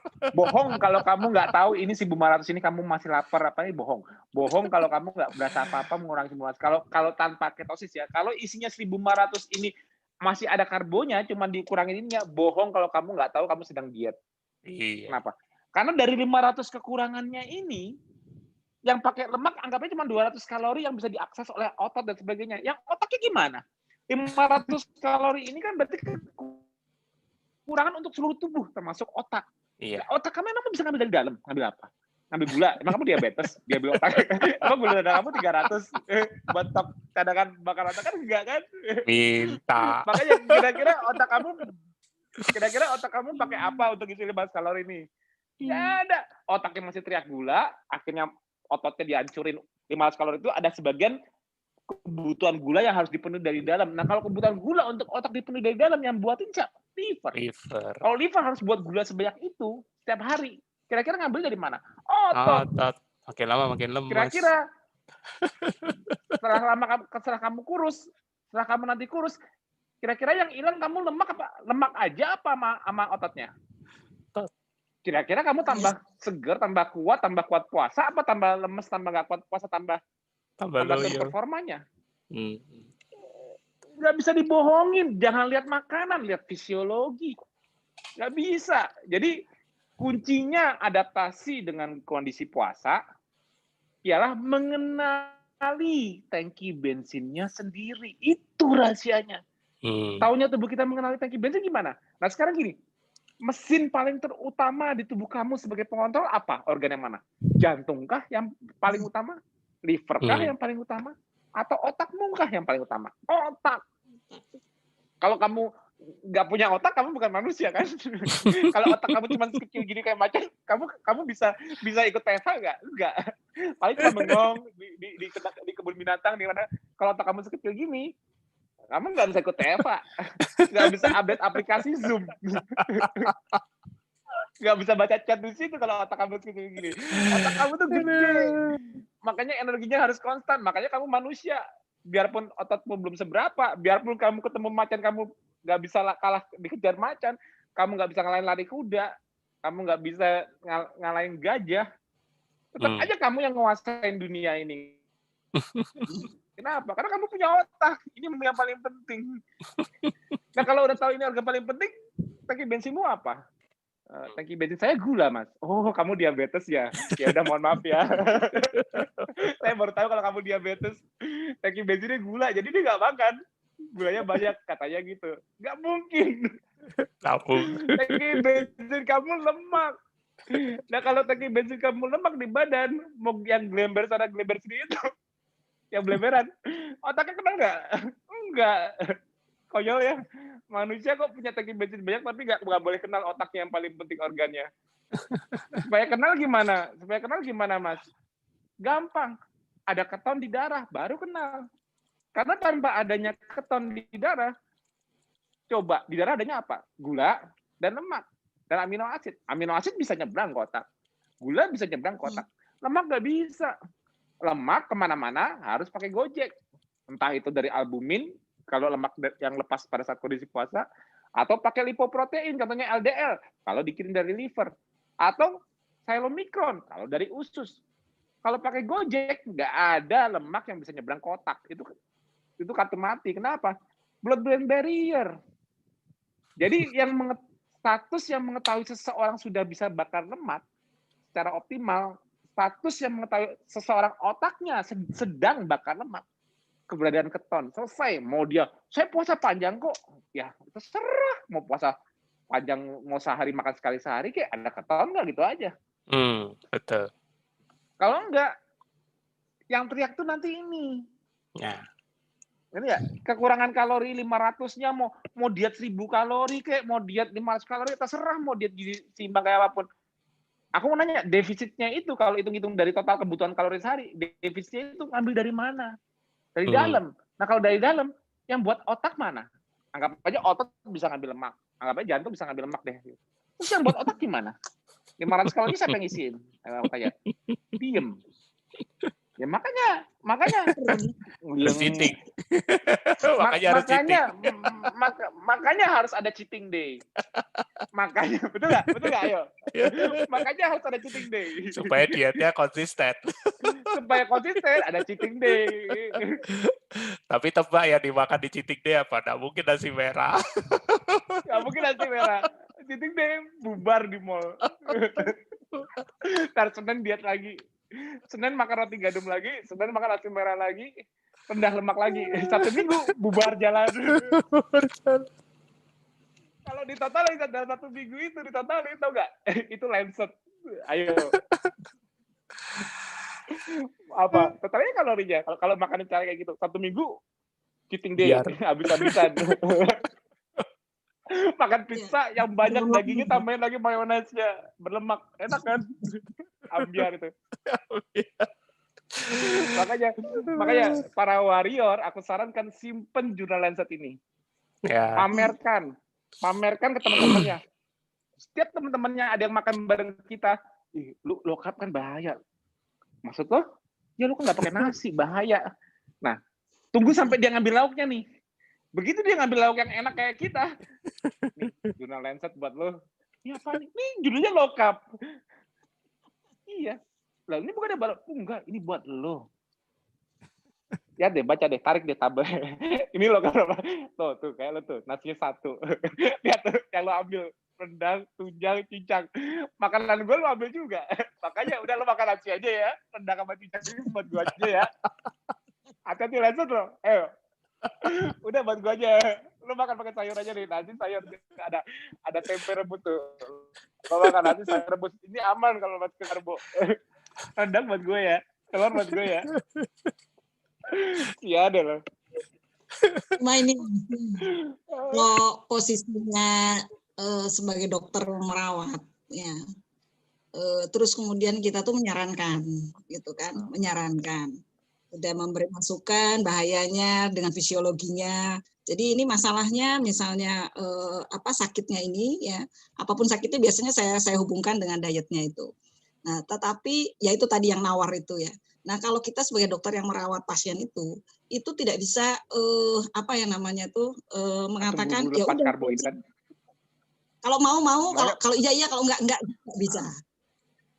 Jadi misalnya bertahap, Mbak. Bertahap tapi nggak, jangan izinkan mereka tinggi lemak dan protein. Gini. Kalau Mbak kan gizi seimbang nih. Kalau protokol rumah sakit kan gizi seimbang, rendah lemak dong pasti dong. Oke. Orang yang gizi seimbang ini tapi masih ada masalah penyakitnya, masih ada obesitasnya, masih apa nggak bekerja tapi disuruh KF dia nggak mampu. Oke.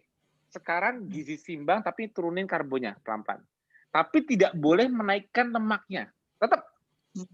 Karena dia tidak ada keton, Mbak. Jangan izinkan kalau yang masih nawar-nawar ya boleh aja mau ngurangin nasinya dulu. Tapi jangan berarti kamu udah ngurangin nasi, ya saya pelan-pelan deh ngurangin nasi dulu.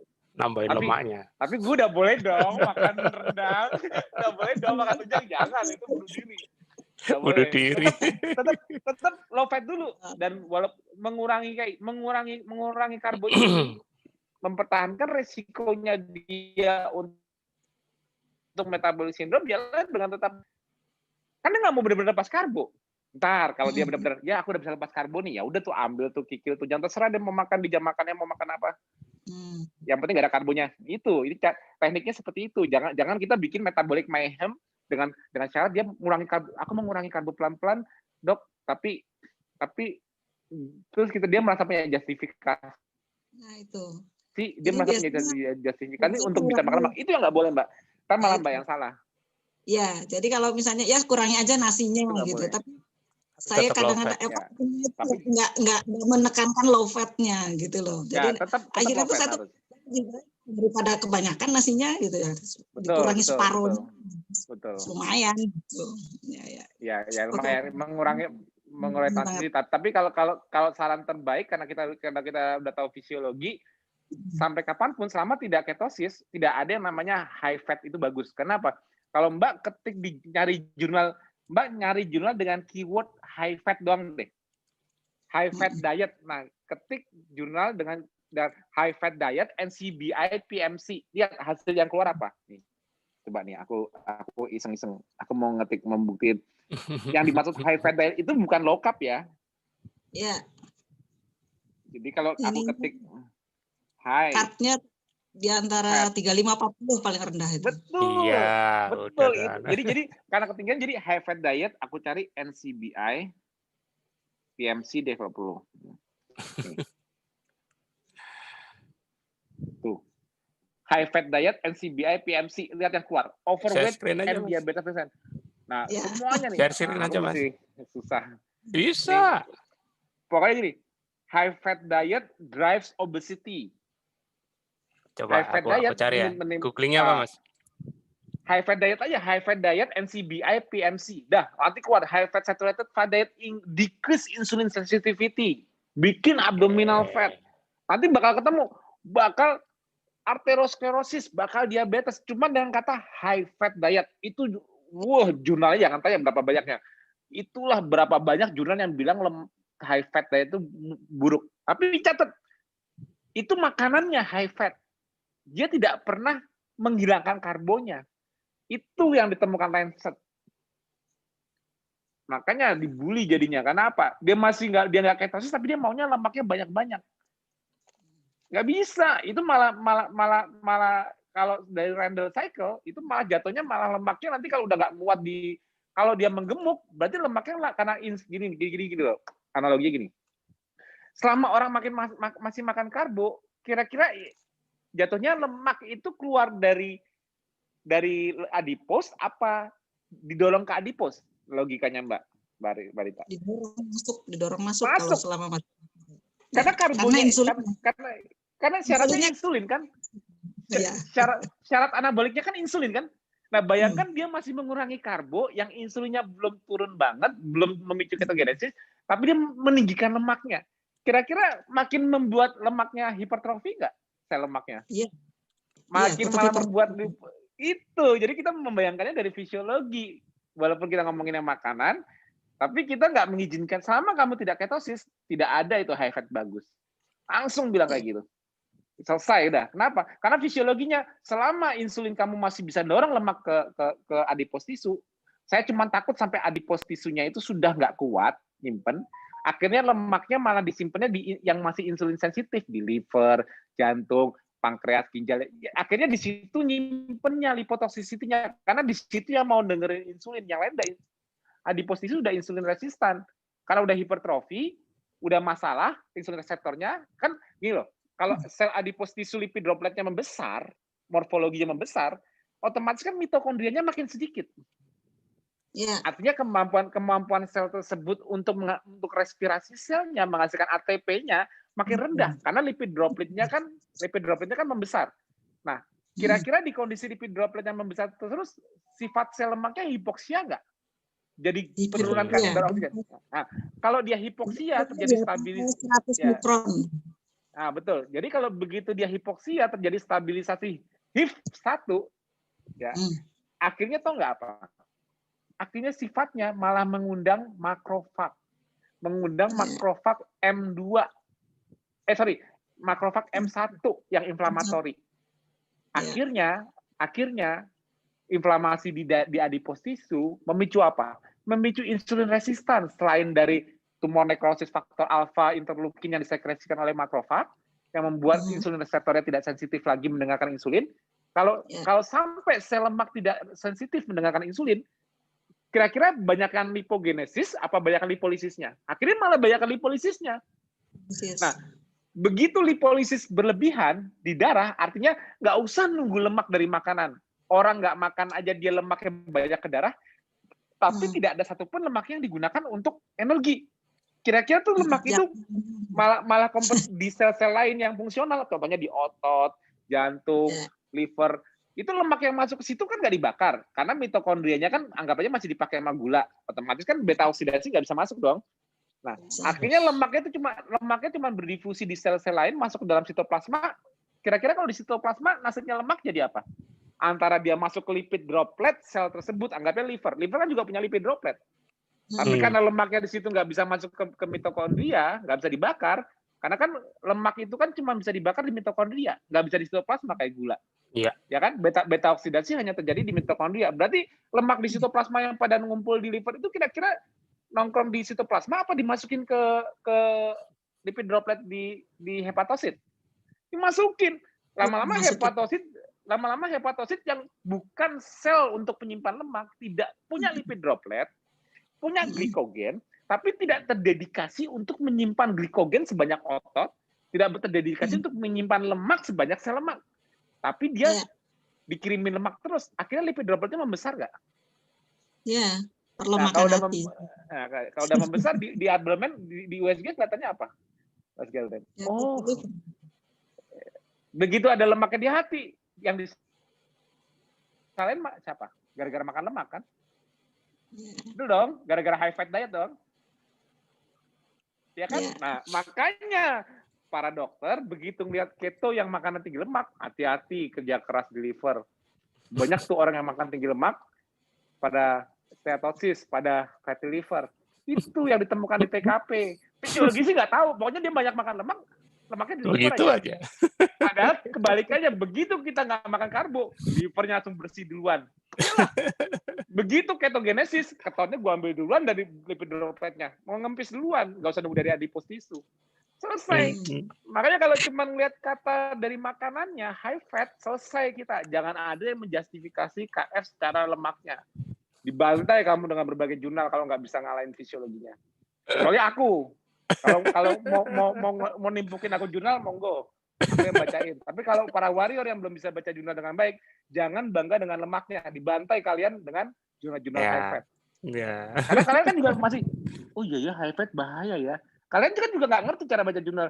Taunya lihat judulnya terus lihat konklusinya.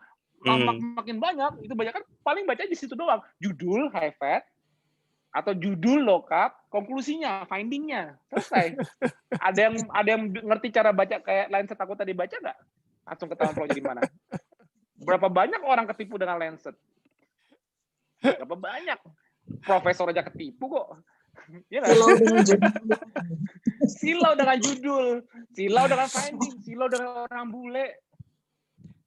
Cuman lihat kata kuncinya, meta-analisis. Wah, penting nih, bagus. Meta-analisis, so what mau meta-analisis? Nggak ngaruh buat aku mau meta-analisis, Kak. Metallica kayak nggak ngaruh. Kalau salah aja. Seru ya. Itulah pentingnya. Makanya kalau di KF itu kita harus kuat di fisiologinya. Makin lama banyak orang respect dengan kita karena orang ngerti fisiologinya. Kadang-kadang gini, banyak yang kita sendiri merasakan kesehatan dia. Coba gini deh, kalau memang berbahaya, kalau memang mortalitas tinggi, kok masih mau sih 3 tahun KF? Bukannya badannya harusnya tambah sakit. Bener nggak?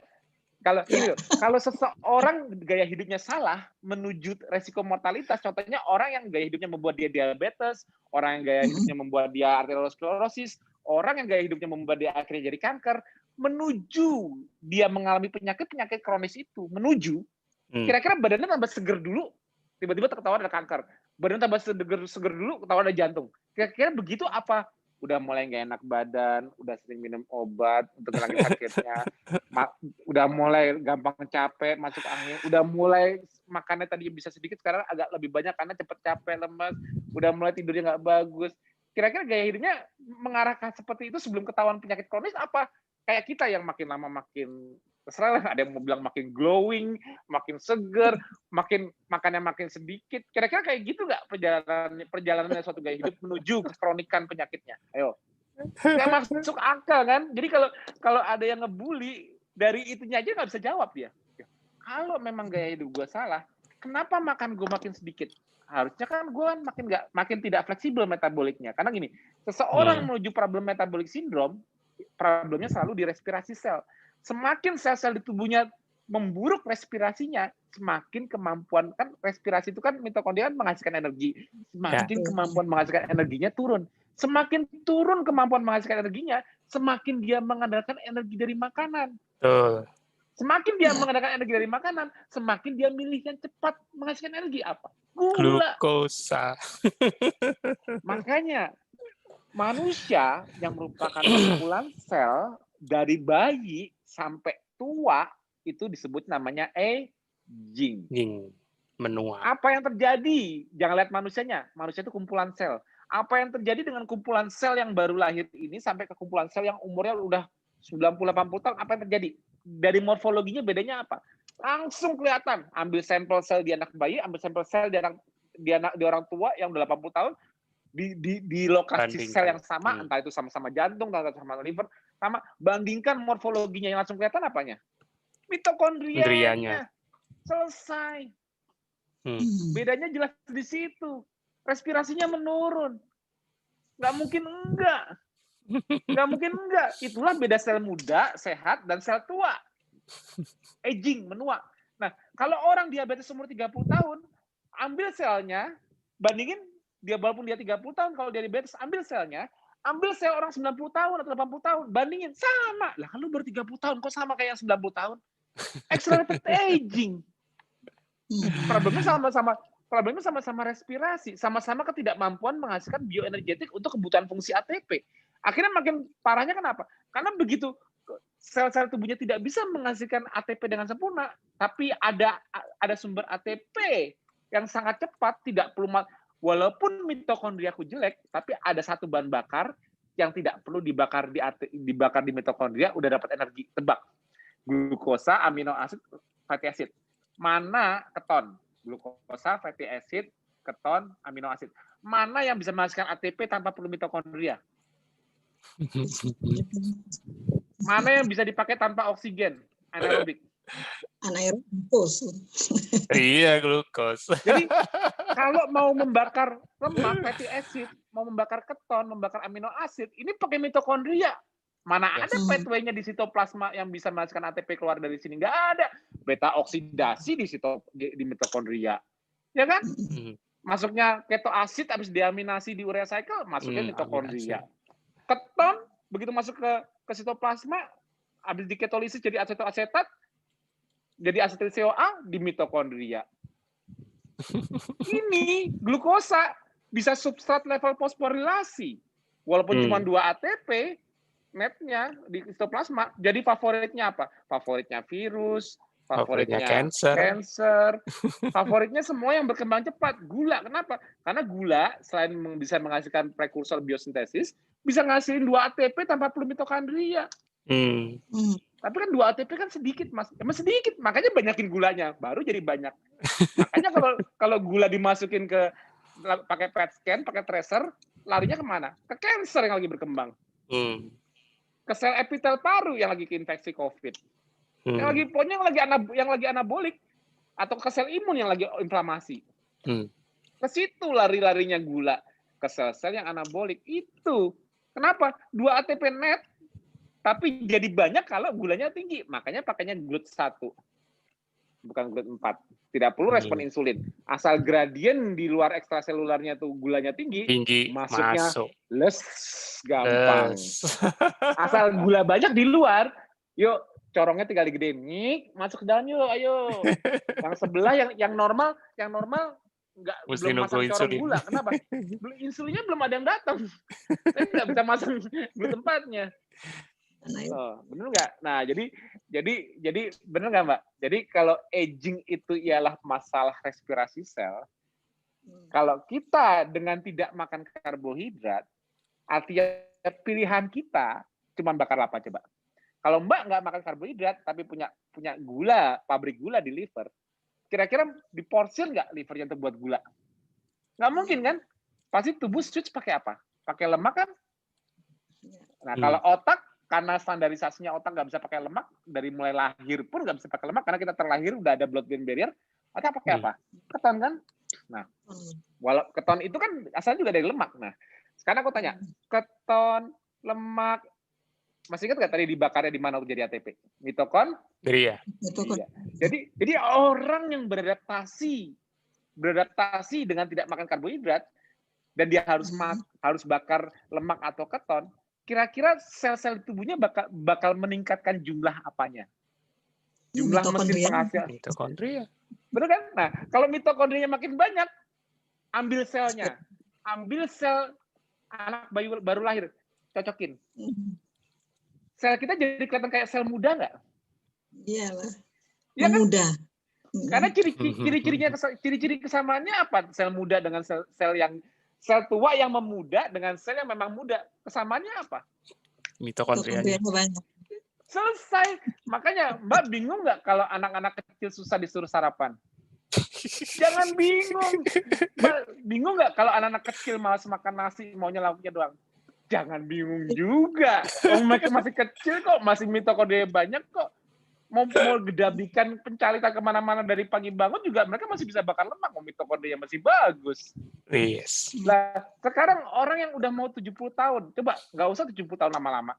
Begitu dia sudah tidak muda, begitu 30 tahun ke atas deh, kira-kira makannya banyakkan lauknya apa nasinya?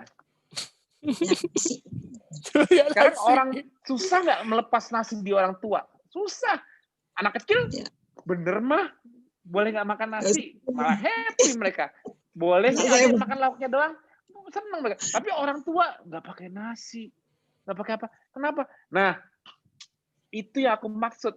Semakin mitokondrianya jelek, semakin mengandalkan yang cepat-cepat. Jadi dia semakin butuh gula. Iya. Karena gini loh, jadi karena semakin tua itu semakin tidak mampu menghasilkan energi. Dari mitokondrianya, sehingga mengandalkan yang gula terus, akhirnya malah sekom gitu, maksudnya malah jadi makin menurun, makin terjerumus. Nah, semakin mitokondrianya jelek, semakin accelerated aging, lebih cepat lagi peningkatannya. Makanya diabetes itu sama aja, diabetes itu secara morfologi selnya sama seperti orang sudah tua banget, udah selesai itu aja. Mau entah itu masalahnya tercerminnya dari gula darah tinggi kah, jadi dibilang diabetes kah, di level sel cuma satu, masalah respirasi. Dan ikhtiar kita yaitu memperbaiki kembali respirasi selnya. Itu baru fisiologi, bukan katanya.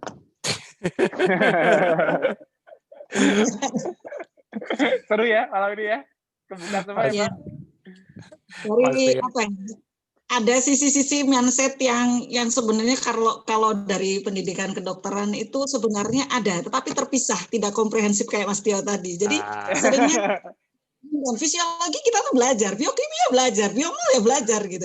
Tapi nggak di-match-kan seperti ini. Jadi ya ini ada, kalau di pembuluh darah itu ada anastomostis atau sambungan antar darah itu yang tersambungkan, tercerahkan. Jadi alhamdulillah. Untuk bisa menjelaskan. Karena dulu aku belajarnya bukan milih jurusan, bukan nyari spesialis, semuanya tak pelajari karena aku harus tahu sistemnya. Jadi aku bisa lihat semuanya, bisa membayangkannya sampai otak bagaimana kerjanya semua, baru bisa kelihatan semua. Kalau nggak kayak gini, gimana aku bisa ngebayangin ini bagus apa enggak? Ya susah dong. Nanti dia bilang, jantung, coba deh ke spesialis jantung. Saya bagian usus aja. Bingung nanti nggak ada yang ketemu ntar. Garis besarnya nggak ada yang tahu dong, karena udah bukan kuasanya dia lagi, dia udah nggak mau belajar yang tadi, nggak bisa dong. Kalau kita mau menyehatkan orang harus treat as a whole. Jadi menyembuhkan itu bukan begini. Kalau kamu sakit jantung, aku sembuhkan jantungnya aja, pasti nggak bakal pernah benar. Kenapa? Karena orang sakit jantung itu problemnya bukan di jantung awalnya, tapi sistemik. Cuma yang paling lemah di jantung, itu yang kalah duluan. Jadi kalau kita cuman mau menyembuh jantungnya doang, udah jamin itu pasti mau menyembuhkan gejalanya aja, simptomnya tapi aja. Pemicunya yang membuat dia jantungnya dulunya rusak atau tidak dicari, nggak perbaiki. Kenapa? Karena kerusakan awalnya kerusakan sistemik, tapi ada yang kalah duluan di livernya, ada yang kalah duluan jadi diabetes, ada yang jadi kanker duluan. Tapi kan kegagalannya kan sistemik. Nah, jadi akar perubahannya jangan cuma simptomnya aja, treat as a whole. Jadi begitu tubuhnya berusaha mengkondisikan untuk lebih sehat, ya ketahuan yang mana ya. Makanya gini, di KF protokolnya sama, tapi kok bisa dipakai, ada orang jantung, diabetes, apa semua pada ngikut. Emang ada bedanya apa dari setiap protokol satu ke yang lainnya? Nggak begitu banyak bedanya, kan cuma tambahan remedi dan sebagainya. Tapi intinya protokolnya 5 pilar. Artinya apa? 5 pilar membuat self-healing-nya jalan. Itu rahasianya. Inilah efeknya kalau aku refill kedikitan. Meledak-ledak. Makin berapi-api. Karena tadi refillnya kedikitan buru-buru. Oke.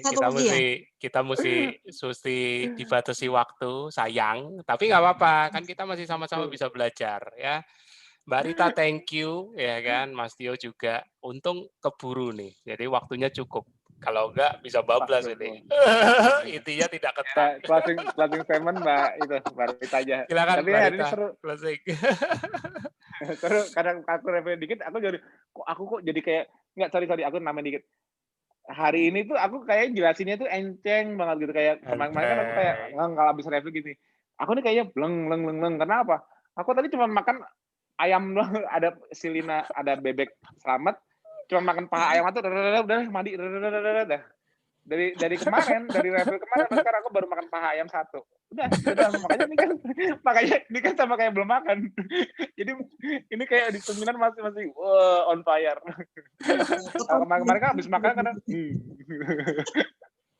itulah efeknya kan Mbak secara fisiologi Mbak lihat ada nggak orang yang belum bisa bakar lemak makin lama nggak makan makin on fire kayak gini, ada nggak? Nggak ada.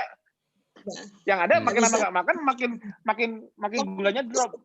Yang kira-kira kalau orang kayak aku gini yang makannya terakhir kemarin abis maghrib, sekarang ini belum makan tambah kayak gini, mikirnya cepet kayak gini, kira-kira ini otakku lagi pakai apa nih? Pakai gula? Nggak mungkin. Masa makan ayam sepaha dapat gula? Nggak mungkin. Gula dari mana? Oke, silakan Mbak Rita closing statement. Ya. Gimana? Silakan Mbak kasih closing statement, pesan dan buat teman-teman peserta yang masih hadir. Silakan Mbak. Ya, alhamdulillah hari ini bisa kumpul, ketemu, sharing ya. Banyaknya sebenarnya saya menyimak dan tercerahkan ini ya. Tidak alhamdulillah. Dan menunggu aku diundang ketemu profesornya. Mudah-mudahan diizinkan. Jadi ada sisi-sisi tadi alhamdulillah yang saya tangkap dari penjelasan Mas Tio itu, dari satu sisi dari penjelasan terhadap penelitian saya untuk disertasi, dan kedua adalah pendekatan untuk menyampaikan kepada pasien ya, untuk bisa tadi mengajak. Saya kadang-kadang tuh akhirnya tadi karena mindsetnya lebih baik dikurangi, tapi tadi seperti tadi saya tidak menekankan low fat-nya gitu kan, kemudian bagaimana bertahap gitu ya. Jadi itu mungkin yang saya titik poin yang hari ini saya dapatkan, alhamdulillah. Ya mudah-mudahan yang lain juga bisa mengikuti tadi penjelasan Mas Tio yang mulai dari jurnal Lancet sampai ke akibat review kurang. Yang penting Mas Tio tidak akan bosan-bosan untuk ngasih penjelasan ya. Amin. Jadi luar biasa itu kayak enggak ada bosannya Mas Tio tuh kan ya, mau cerita di Telegram, cerita di WA, cerita langsung Zoom ini tetap mengalir ya, karena ketonnya banyak itu ya mungkin ya, alhamdulillah. Karena tidak ada nilai. Tidak ada ujian. Yang penting rajin ikut Eva. Nah, bahkan Mbak udah masuk grup metabolic conditioning kan kemarin. Nah, di situ kan banyak nakes-nakes baru. Kalau di grup metabolic conditioning itu kan insya Allah kan masih banyak pertanyaan yang basic dasar lagi apa. Tapi nggak apa-apa. Jadi kayak gini kan nge-refresh ilmu, Mbak. Kadang-kadang kalau kita mikir aku udah lama KF, ilmuku udah tinggi. Kadang-kadang yang basic aja kita bisa lupa. Nah, makanya kalau makanya kemarin Mbak aku ajak masuk ke grup metabolic conditioning itu supaya bisa mantau ya pertanyaan nakes yang masih basic, yang ya kayak Mbak bilang tadi kan banyak yang belum bisa menyambungkan semuanya. Mungkin di sana banyak berbagai spesialis, tapi kan belum ketemu benang merahnya di mana nih gaya hidup manusia sebenarnya yang as a whole. Nah, disitulah jadi ajang diskusi bersama, walaupun awalnya itu masuk karena pencegahan COVID, tapi ternyata menemukan jauh lebih banyak dari sekedar pencegahan COVID. Menemukan gaya hidup baru ya. Aku harapkan grup itu bisa menghasilkan banyak nakes yang tercerahkan, akhirnya menjalankan, walaupun dari ajang-ajang webinar yang topiknya pencegahan COVID yang sedang ini. Tapi itu kan ini kan masa pandemi ini kan juga jadi era menyadarkan perubahan gaya hidup. Jangan kalau udah ada vaksin nggak perlu lagi, udah makannya jorok lagi ini ya. Karena kalau kayak gitu kapan? Nah, makanya mumpung sebelum orang keburu merasa aman karena udah dibeliin vaksin sama pemerintah, mendingan galakkan dulu webinar-webinar untuk menyadarkan pentingnya Yes. mencegah fatalitas di tengah pandemi. Betul. Aku ngerinya nanti begitu tahun depan vaksin udah ada, ya udahlah mau jorok-jorokan mau apa kan gue udah divaksin. Mau Iya. gendut kayak mau perut gue buncit kayak. Karena mereka merasa kalau ada vaksin aman aja. Mereka belum tahu resikonya kalau virusnya udah mutasi, resiko kemampuan menghasilkan imunoglobulinnya atau memorinya saat dia punya metabolic syndrome, apakah benar bisa membuat immunity yang optimal? Kan mereka belum tahu itu. Makanya menjelang tahun depan, targetku sampai Desember aku gencarin semua TFA, SFH, webinar-webinar pencegahan fatalitas COVID. Kalau bisa semelek-meleknya. Karena mumpung di masa pandemi orang masih aware kesehatan. Kalau udah nggak ada pandemi, mana ada yang aware kesehatan? Mana ada yang peduli dia mau diabetes tinggal minum obat. Nah kalau COVID ini yang nggak ada obatnya, mereka baru mikir, iya lah kayaknya mau nggak mau harus ubah gaya hidup. Karena kalau ada obatnya sih santai aja, tapi kalau nggak ada obatnya, iya nih harus ubah gaya hidup nih, harus mulai. Akhirnya baru mau setelah ada COVID. Kalau cuma ayo dong berubah dong, nanti diabetes loh, ayo dong berubah dong. Masih ada Ntar obat. hipertensi iya ntar iya gue belum bisa. Kalau COVID nggak bisa selesai. Nah itulah jadi harus apa kita rame-rame motivasi banyak orang living proof dan kita terus sisi mencerahkan dari sisi fisiologi karena kita bukan lagi exogenus, kita harus endogenus. Pahami sisi fisiologi kita masing-masing. Thank you Mbak Rita dan juga Mas Tio. Juga teman-teman peserta yang masih setia ya, kita masih ada sesi TFA lagi hari Jumat. Tunggu pengumumannya nanti dari Mas Tio dan pastikan selalu Makasih banyak Mbak Rita. Ya. Makasih banyak udah Thank you Mbak Rita, Mas Tio sekali lagi. Selamat malam semuanya. Udah mencerahkan malam ini banyak